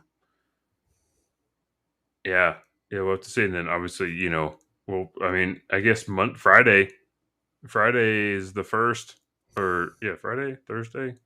Um, yeah, Friday. Friday's the first. That's when press releases will start coming out about. We'll finally see where Tomac's going. Who knows? Yeah, Uh, we'll see I'm where he surprised there ends up. hasn't been any spy shots of him on the old blue stallion yet. I was laughing today because today is when the Alpenstar 2022 motocross gear stuff is finally getting pushed. They started that this week, and Tomac was one of the first ones I saw to have shared some of the media from it, and I was just laughing because of course it's him on his Kawasaki. I was like, oh, that's only going to be good for 4 days. Yeah, Um, I mean they only did the shots probably a month ago, 2 months yeah, ago. He's yeah, it's probably just still funny under they contract. they did it. Yeah, Yeah, I mean, yeah, there's a lot of things they could and could not have done for that. It's just kind of funny to think about. They finally got it out four oh days yeah. before he's going to be on a different bike. Well, that's like I go to my local dealer and their whole showroom, like one corner of it is Kawasaki's and it's got Eli Tomac stuff all over it. Mm-hmm. And I'm like, ha, you know, like this stuff's dated. And I'll Yeah, mess with the salesman and stuff too. And he's like, until they give us other stuff, I don't really know what to do. I'm like, just put some electrical tape and turn it into like a 9. yeah, right. Yeah, there's a couple fun things you could do with that, but yeah, it'll be What else do we have? They released the schedule. the schedule's out. That's been out for a little while. It kind of is what it is. We're back, supposedly going back to California. I'm excited about ATL being back at the Speedway in April. That'll be fun. Other than that, it's fairly normal. No Tuesday races. All Damn it. Yeah, I know, man. There was nothing more, or not nothing more. There were a few things more fun than the weeks of Saturday, Tuesday, Saturday. It was a hectic week. I'm sure even more so for you and work. But just that week of like kind of going through having a Saturday race, knowing that Tuesday afternoon you were coming home. For me, I made sure I worked from home those days so I could watch qualifying and everything while I was working, and then racing, Dude, and then you only had a I couple was more at days to the digest, and then go to another one. Like that, those I weeks of was Saturday, Tuesday, Saturday were just great. I was at Indianapolis all 3 of the races. So Mm-hmm. work wasn't too bad. It was, what was it? I went Saturday, came home, did my Monday on Sunday, my Tuesday on Monday, went to the race, came back, Wednesday off, worked Thursday, Friday, went to the race again. So I mean, it wasn't that was probably the greatest work week of my life, Mm-hmm. to be honest with you. Um, I don't want to sign up for anything. Shut up. Yeah, if I would But have planned ahead, I would have got a cheap Airbnb for a couple of days down in Atlanta, and done all three of them. Oh yeah, you should have. I should have, but You can do it again this year. Atlanta Motor Speedway, only one of April them. 16th. Yeah. Yeah, I'm already trying to plan a fun trip down there with some people to go do that. You got STL ain't too far from you either on the 9th. That's like an 8-hour one. You'd be all right. This 8 hours is a little far to go for a Supercross. If it was the only one I could go to, maybe I'd rather spend that time and go to Daytona. Do some bike week shenanigans at the same time. Yeah. See some big ladies on some Harleys. You know what I'm saying? I guess. I only have solo seats on both of my bikes, man. So my wife doesn't even ride with me. They don't need a seat. They don't need a seat. Yeah, they do. I don't want my fender dented.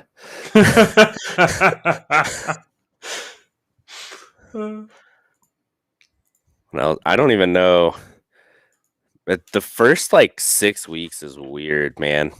Anaheim, Oakland, San Diego, Anaheim, Glendale, Anaheim. At least with the first 6, the nice thing that we should see is some really cool buttery videos. Other than that, the season doesn't really start until February 19th for me, because I could really care less about those. Those tracks are that I'm usually not excited crappy. about this year is that's 6 rounds where I have to stay up until after midnight on a Saturday night. I mean, I'm not 60 years old, but damn, man, it's been over a year and a half that I only had to do that once or twice. I'm not excited about doing that 6 weekends in a row. Just stay up and watch the whole shots, man. You'll probably see who wins on most of those tracks because they are traditionally tiny. Yeah, I don't know. I mean, I'm going to do it, but it's Which one do we want to do couch cross on, bro? Let's see. I cannot do it on the weekend of the 15th. That's the second round because it starts on the 8th, right? Or does it start on the 15th? I was planning on let's do it. Let's shoot for a East Coast or a Midwest one. Oh yeah. As soon as it gets back to normal timelines where you're not watching me fall asleep at 11:30 on camera, right. We do couch cross anytime. Let's see. You're planning on going to Atlanta. I'm planning on going to Indianapolis. What about when is Valentine's Day? That's the 14th, right? Mm-hmm. You know what I did notice too? I noticed when I was looking at the schedule this past weekend, because I'm going back out of town on the weekend of April 2nd. Yeah. I was looking at that month. They're not taking Easter weekend off this year. That's the first year in. Well, they're trying to get back to normal schedules, man. Well, normally that's the only weekend they take off. They do 17 races and 18 weekends, with Easter weekend being the only weekend they take off. This year they're racing Easter weekend. Yeah, but that's what I'm saying. They got a late start in motocross.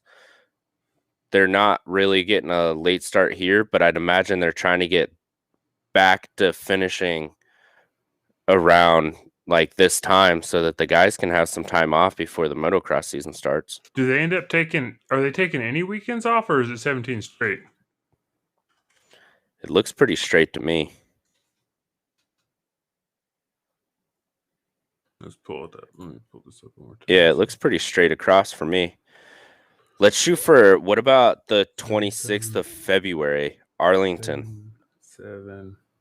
That's typically not a horrible race.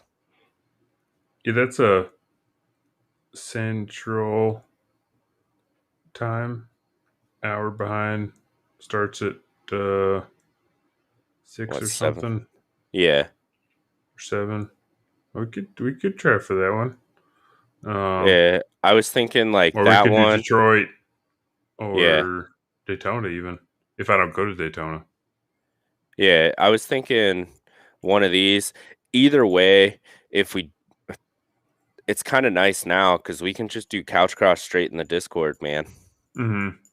We don't even have to really stream. we'll keep you guys up to date on where we're gonna do it, whether it be Discord or over Facebook. The nice thing about Discord is we can get away with doing a lot more stuff that we can't do on Facebook or YouTube. So we would appreciate it if you would join us on Discord. We did have a new member last week, Ram. I remember that because I was like, oh man, that's a name I can remember. We get what, one or two every once in a while, but I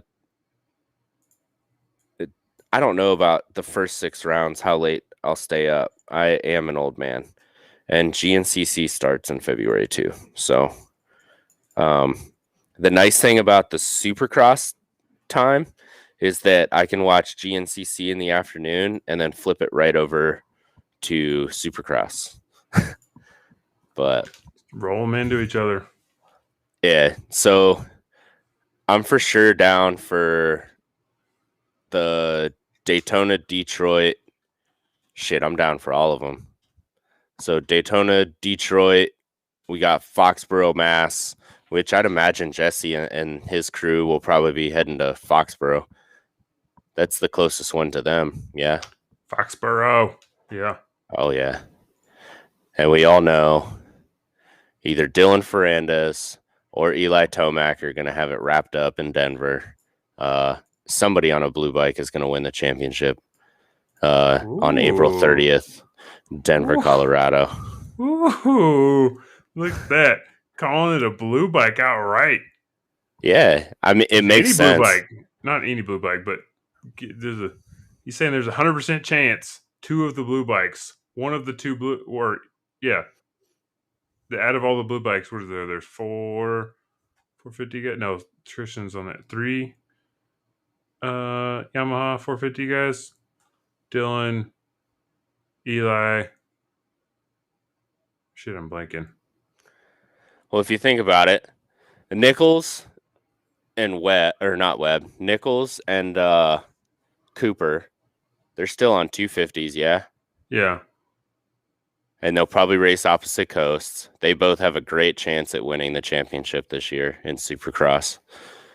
Yeah, who's on 450 Yamaha? Is it Tomac and Ferrandis? I think so. Yeah, the whole outdoor season with Craig on there has gotten me messed up. And AV going orange. Yeah, you have Craig bouncing back down to 250s and Mookie's not on 450 anymore. Yeah. So you have... So it is just Tomac and Ferrandis on 450 Yamaha. Yeah, I think so, yeah. And you have 2 of the top 4 guys for Supercross on the same team this year, running the same bike that they got pretty dialed in last year during Supercross. You got J. Mart, Nichols, Craig, and you just said his name, J. Coop. Yeah. So I mean, 250s, probably definitely gonna be a blue bike, dude. Mm-hmm. Yeah. 250s, a blue bike is going to win a Supercross championship. Yeah, probably both coasts, unless something crazy happens, which it's Death Cross. People get hurt all the time. What I'm saying is you have Webb, Roxon, Ferrandis, and Tomac are the 4 guys that I would pick to probably win the Supercross championship, right? Mm-hmm. 2 of them are running blue. Roxon, I don't know if he's going to do the whole season. So really, you have a 66% chance that it's going to be blue, bro. Nothing against Webb and your Orange Army, or I guess you guys call yourselves the Orange Brigade. I was actually just thinking about that earlier today. I was talking about that with somebody, and I think Orange Brigade is purely for the wee kids. Yeah, it's the amateur program. They use that term for the adults. We are now. It's all the same. The same. But I mean, we'll see how Tomac comes out, but I'm not counting Ferrandis out on a 450 in Supercross, dude. There is 0 chance. Well, I think the only reason that I don't put him higher up there to be between him and Webb is because his starts were what killed him in Supercross last year, and he did not have start style for the majority of outdoors. Yeah, but you guys also slept on him in outdoors, and he came back and spanked your booties, dude. So No, I was on the Francis train as soon as outdoor started. He was showing it. He had the power to get through it. It was just, I think what he clearly lacked objectively in outdoors was starting it on starts.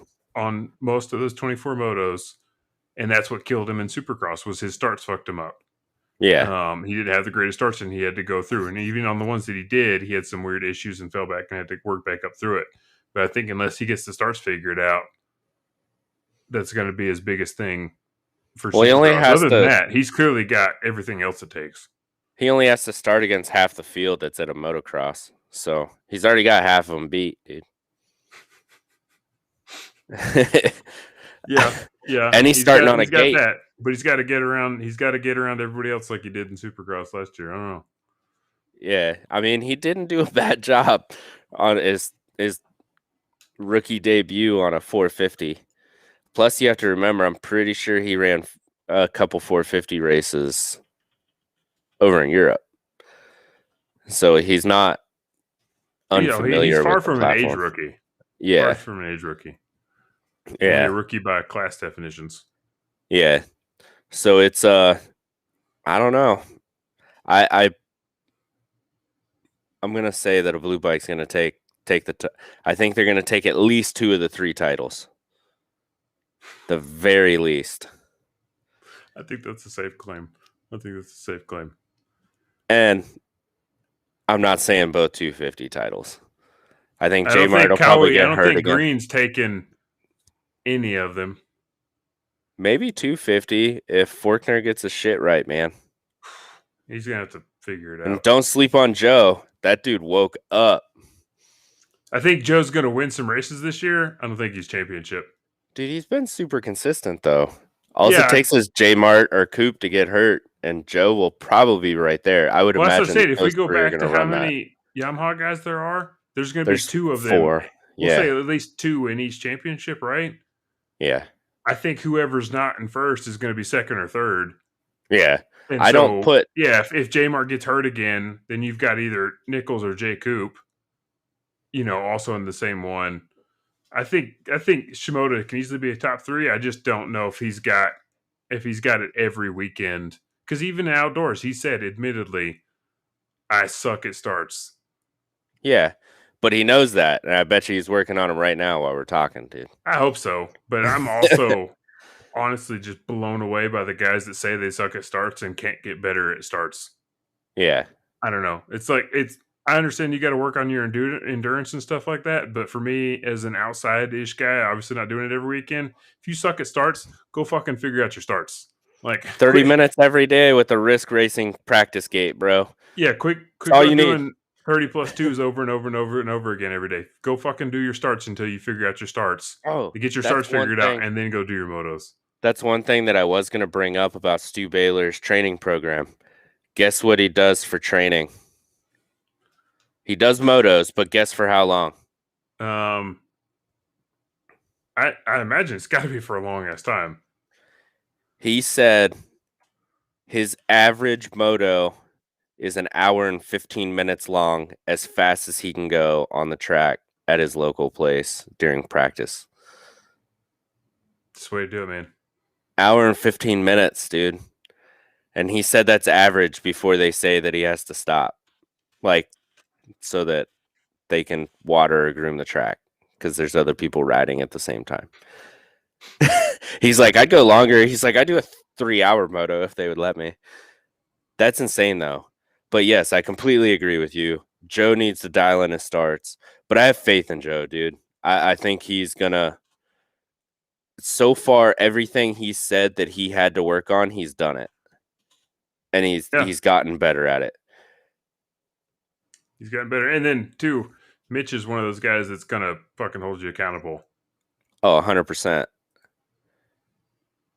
Yeah, that's probably the first thing he says and to him. You Yeah, keep going on excuses. Yeah. I don't know. Who do you think's gonna win, dude? Manufacturer wise, we'll keep it broad right now. I think Yamaha. J Mart's gonna get hurt, dude. Oof. Forkner's probably gonna get hurt.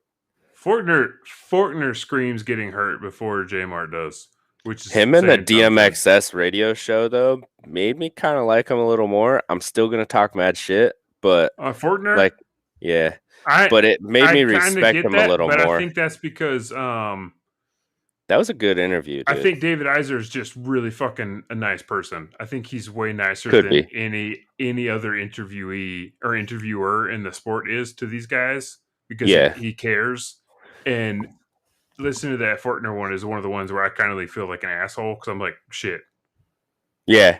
I legitimately, if someone gave me the interview, like opportunity to interview Fortner, I would try to interview him on an objective basis, but I'd be like, man, I as a human being do not understand what the fuck you were doing as another human being.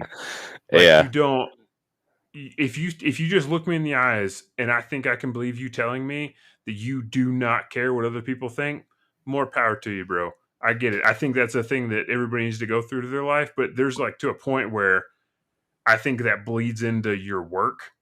Yeah. And if you don't care what other people are doing and you're doing whatever you want to do in your day-to-day work to get better as a supercross motocross champion, that's a little different. Like I need to not care what everybody thinks of what I do, but I need to do the fucking work and like not be. What's I don't know. proven. Yeah. Yeah. I don't know. He still, regardless of like whatever it is he's doing, in my opinions, is like an old fucking codger sitting on the porch. He comes across as like a whiny little entitled kid sometimes, and it fucking drives Yeah. me nuts. And I don't get because you see other kids that are his same age, his peers, that seem like they fucking care and Oh they yeah. want to do the work. And I don't feel that from him. I feel that he's just like, I love guns and my model girlfriend and like fuck what everybody else says. And it's just like, and it drives me insane. And it's a lot of little things. It's his grammar. It's his, that you can sit in his interview and you count how many times he uses the word like throughout Oh the whole yeah, that thing. And was you just driving want me to nuts. just cringe. And I don't think he's a horrible human being. I don't feel the enthusiasm to put in the work to be a champion out of what he says. And that's what Yeah. drives me nuts. I Yeah. feel that from everybody else. I feel everybody else, they want to be human. They want to enjoy golf. They want to enjoy whatever he wants to enjoy shooting guns. Fuck yeah. Second Amendment guns all day long. I'm fine with that. It's like, I don't feel his desire to be a champion come across in how he presents himself. Yeah. I don't think he's responsible necessarily to do that to an extent,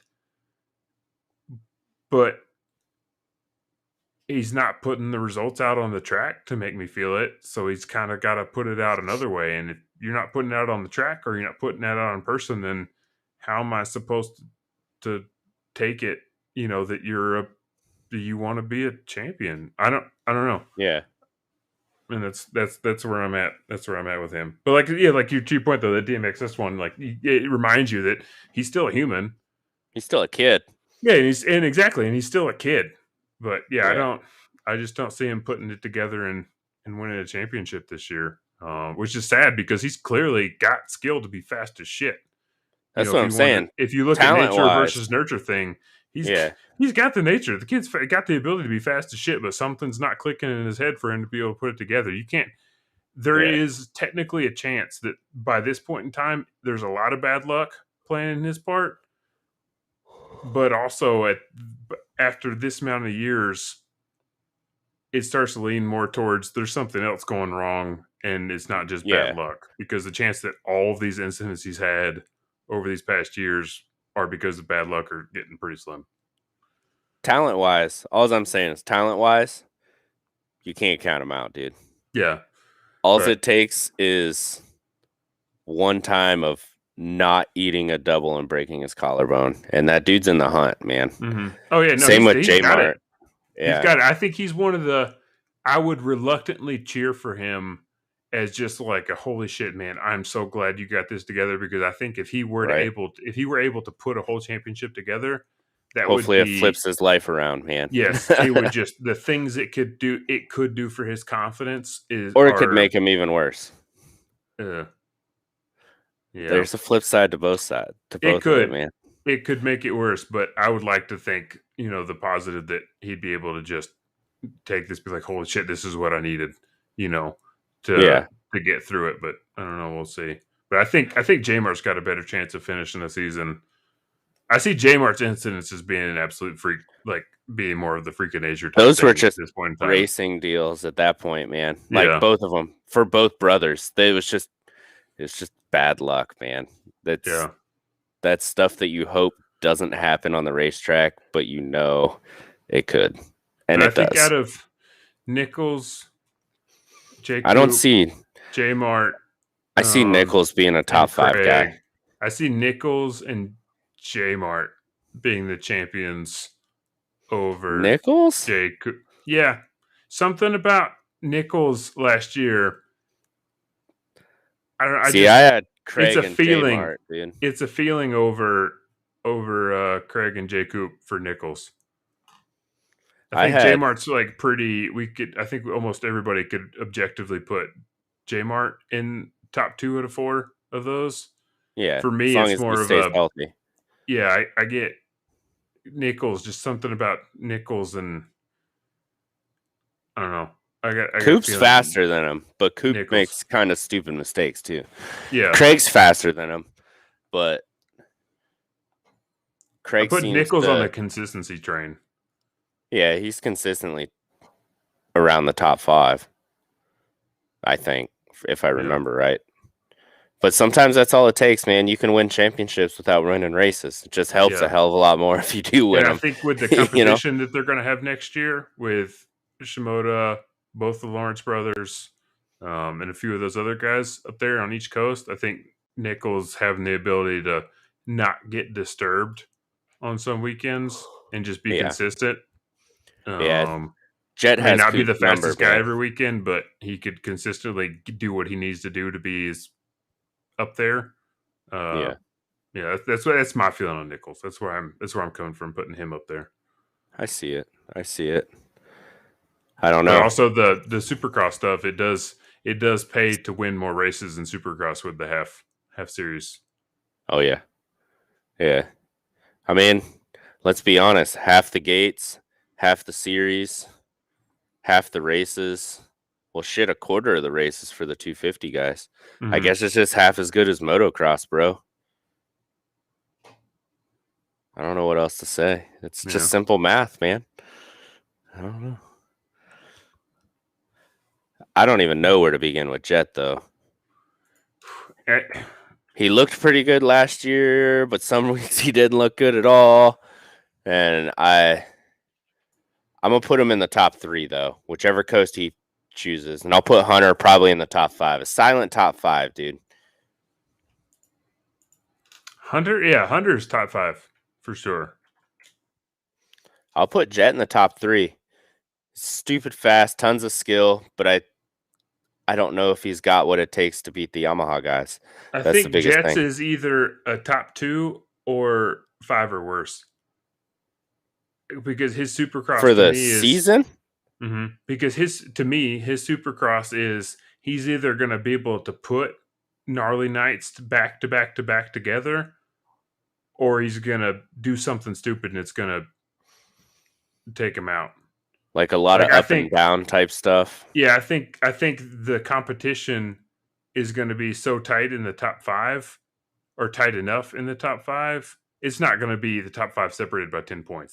That's ridiculous. But I think it's going to be tight enough that if Jet can't get using his what is clearly speed to be in the top 2, it's going to be because he had just enough shitty nights to where he's going So to are you be sitting saying back. he's gonna be like a James Stewart, where he either wins or crashes? Um,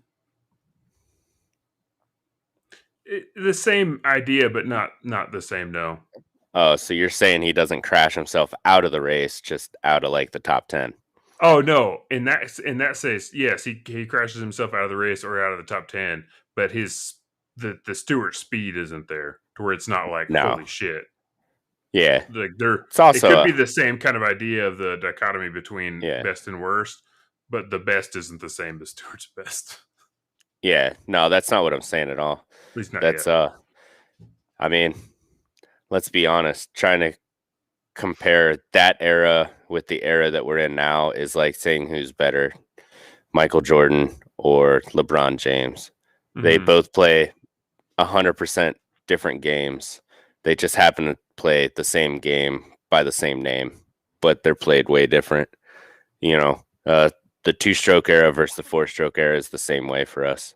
You Mm-hmm. know, so like, who's more of a badass, Chad Reed or Bob Hanna? Don't really know. They were racing two completely different things, man. Yeah, can't You know, compare them.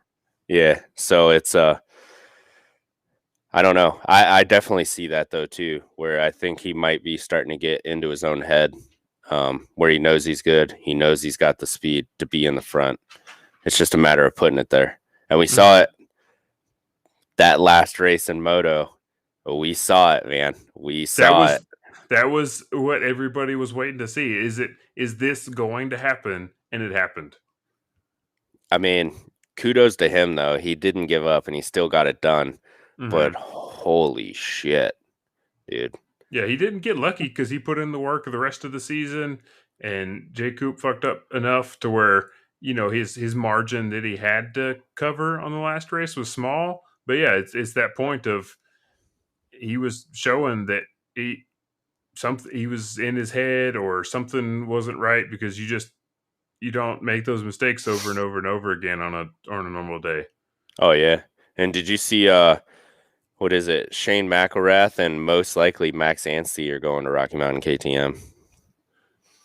Yeah, I'm We excited to knew see about the if McElrath Anstey thing. gets put on that. And then the one I'm interested in is what's Savachi doing? Is he going to stay on RM or not? Are they going to keep him? If they don't keep him, I'm going to be pissed. Um, I get it. The budgets are what they are, and that there's a lot of behind the scenes numbers and shuffling around that could mean a lot of different things.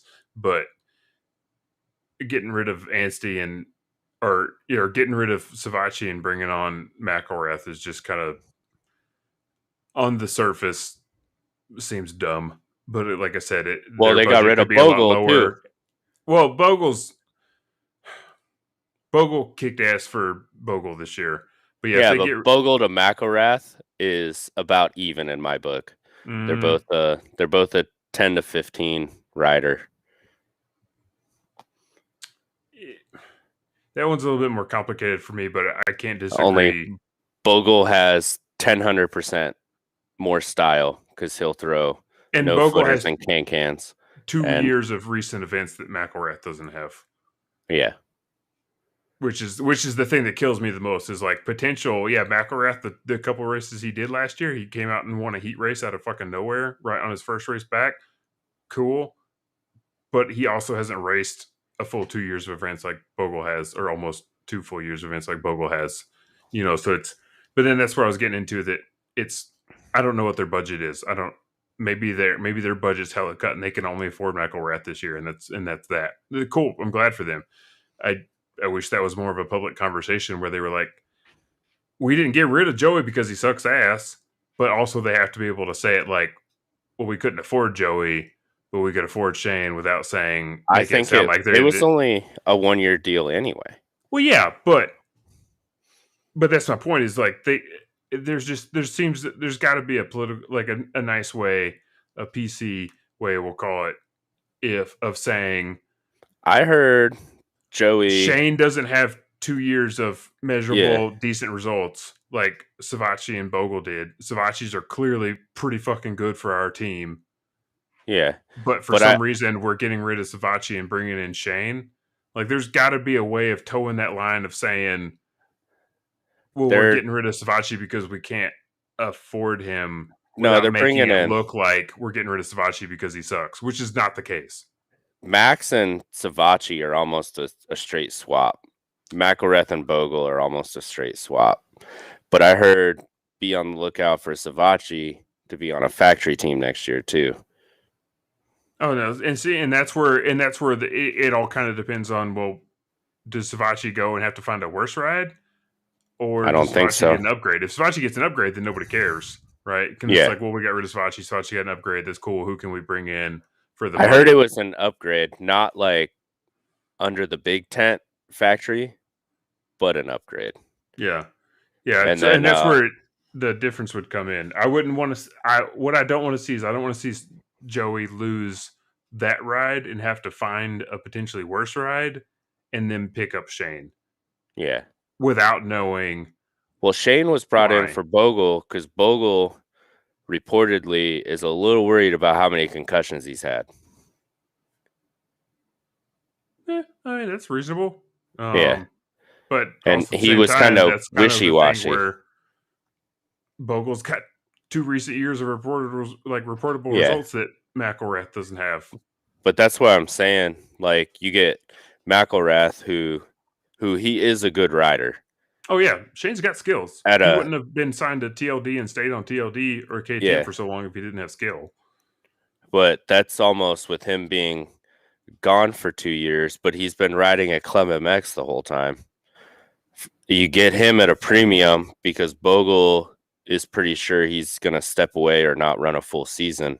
Mhm. And then it was, who do we find to replace Savachi?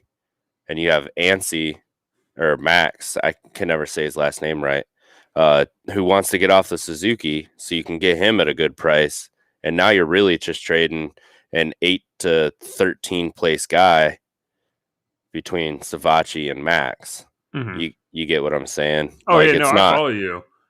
It's not. You can't compare Savachi with McElrath because that would make no sense. But with Bogle leaving the picture as well, it makes a little bit more sense. You know, 'cause you're getting a guy. You could be getting a diamond in the rough for a really good price on a 2-year contract for a guy that's done really good for you and is a lovable character and has always been super loyal to you, but he's rung his bell a lot. I mean, what was it last year? Oh, 2 years ago when he everybody thought he was dead in that long sweeper turn. You know what I mean? And then he hit the tree at Ironman that summer, So it's like, I mean, the dude is taking some shots, man. And when he says it, like in interviews where he's like, I have too many concussions, it's eating at him during the week when he's not lined up behind the gate, man, where he's like, I don't know if I can keep doing this, At a certain point, it does become self-preservation. And what am I going to do with the rest of my life? Motorcycles are awesome, but let's be honest, unless you're Chad Reed, you're done at 32, 33. So that's that's at least how I've understood it. I don't know if that's 100% correct. I have no idea, but it's not like my life doesn't revolve around this either. Yeah. I mean, I think that is all perfectly reasonable explanation. It's just the way you laid it out. My frustration is that, well, no matter how it plays out, we'll never know. And it could be potentially be in a situation where it doesn't look kind of as straightforward as that. Yeah. And it'll just be like, what the fuck? Like, well, Rocky Mountain's under a microscope with the bag of things still, too. So everybody's going to pick their shit apart. Yeah. And that's unfortunate, especially, too, because you got to try to weight it like money's not a situation with them.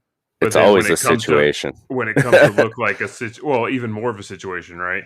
Because of the bag thing than a normal team. But then when you come into a situation like this, and then you got that kind of float, like to your point, when you got that floating in the background, it's like, oh shit, Yeah. Clearly, they've had issues with money in the past and paying people, and then how is it? It's hard to not put a filter on the situation, thinking about them being fucking penny pinchers or or something like that. Which we all know, almost every factory team, to a reasonable extent, is a penny every pincher race team is. Yeah, it's not a profit making business for most guys. Amateurs to the top factory pros, man. Everybody's a penny pinching when it comes to that stuff, dude. Yeah, it's their business models are, here's a budget, work with it, not here's a budget, figure out how to make money.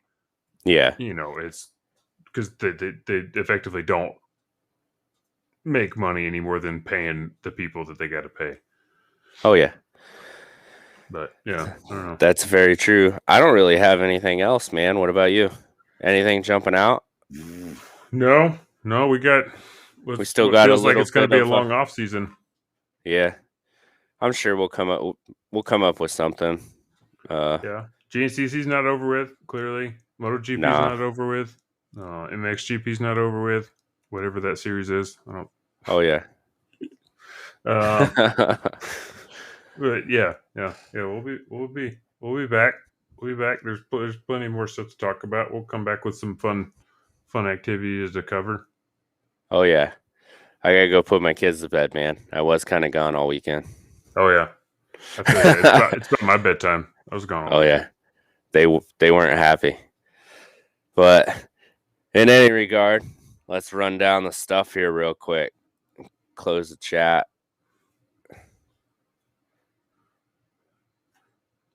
Too many buttons. We got Bro Taco Hot Sauce. BroTacoFoods.com. Don't forget to use code PTTG so that Sean knows where you're coming from. He'll hook you up with 20% off. That's BroTacoFoods.com. Go give Sean some love. He needs it. We all need it. Needs the love. Oh, yeah. Sunstar Sprockets and Chains, sunstar-breaking.com. Use code PTTG30 during checkout to get 30% off your order. Once again, that's sunstar-breaking.com, PTTG30. If you can't find something, let me know. I can usually figure it out. Sales at sunstar-breaking.com. And thank you to the guys that have used it. It makes me all warm and fuzzy inside when I'm processing orders in the morning and I see that code pop up. I'm like, hell yeah, PTTG fam. Yeah. Oh, yeah. Think about Doug processing your Sprocket orders, getting warm and fuzzy. Oh, yeah. Also, don't forget to stop over the power, the number 2, theground.com. Pick up the Discord link. If it doesn't work, let us know via Facebook. We will get you another one. Sometimes they do randomly expire for some reason. It says unlimited time, but Discord likes to do a lot of upgrades here recently, and they don't always work 100%, especially if you heard this episode. We are talking about doing some couch cross style events on the Discord, which I'm sure we have quite a few people on there. Lots of guys jump in, talk to us about a bunch of different stuff. So don't forget to stop on over there, get the code, join us on Discord, get used to it. Before we start doing all this, me and Tiller will probably make an actual room for the couch cross so that it'll be nice and neat in there for you. Mm-hmm. Other than that, NovaPro.media. NovaPro Media makes it pretty easy. The website and the little .com thingy majiggy are the actual name of the business. I've always wanted to do this as a business. Just NovaPro.media. Jesse went ahead and knocked it out of the park, man. Thinking ahead. Oh, yeah. And big thanks to Jesse for setting up this podcast for us and actually trusting me and Tiller to push all the buttons and talk on behalf of his media company. It's I don't know.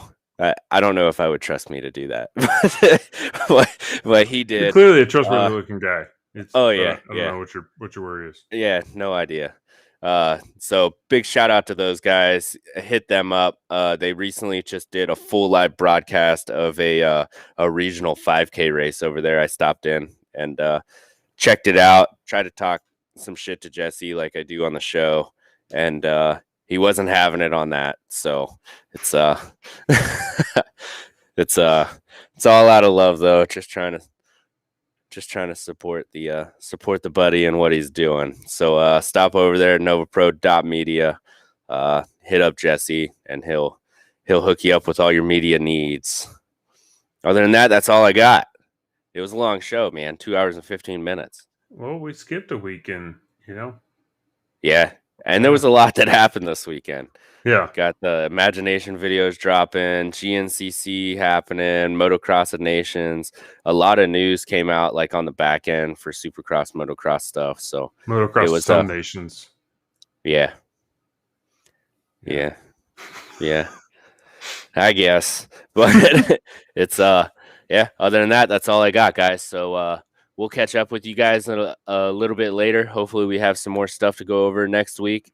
If you do have something that you want us to go over and kind of break down, see what we can dig up, go ahead and hit us up either on the Discord or on the Facebook page. Other than that, that's all I got, guys. We'll catch you later. Peace. Peace.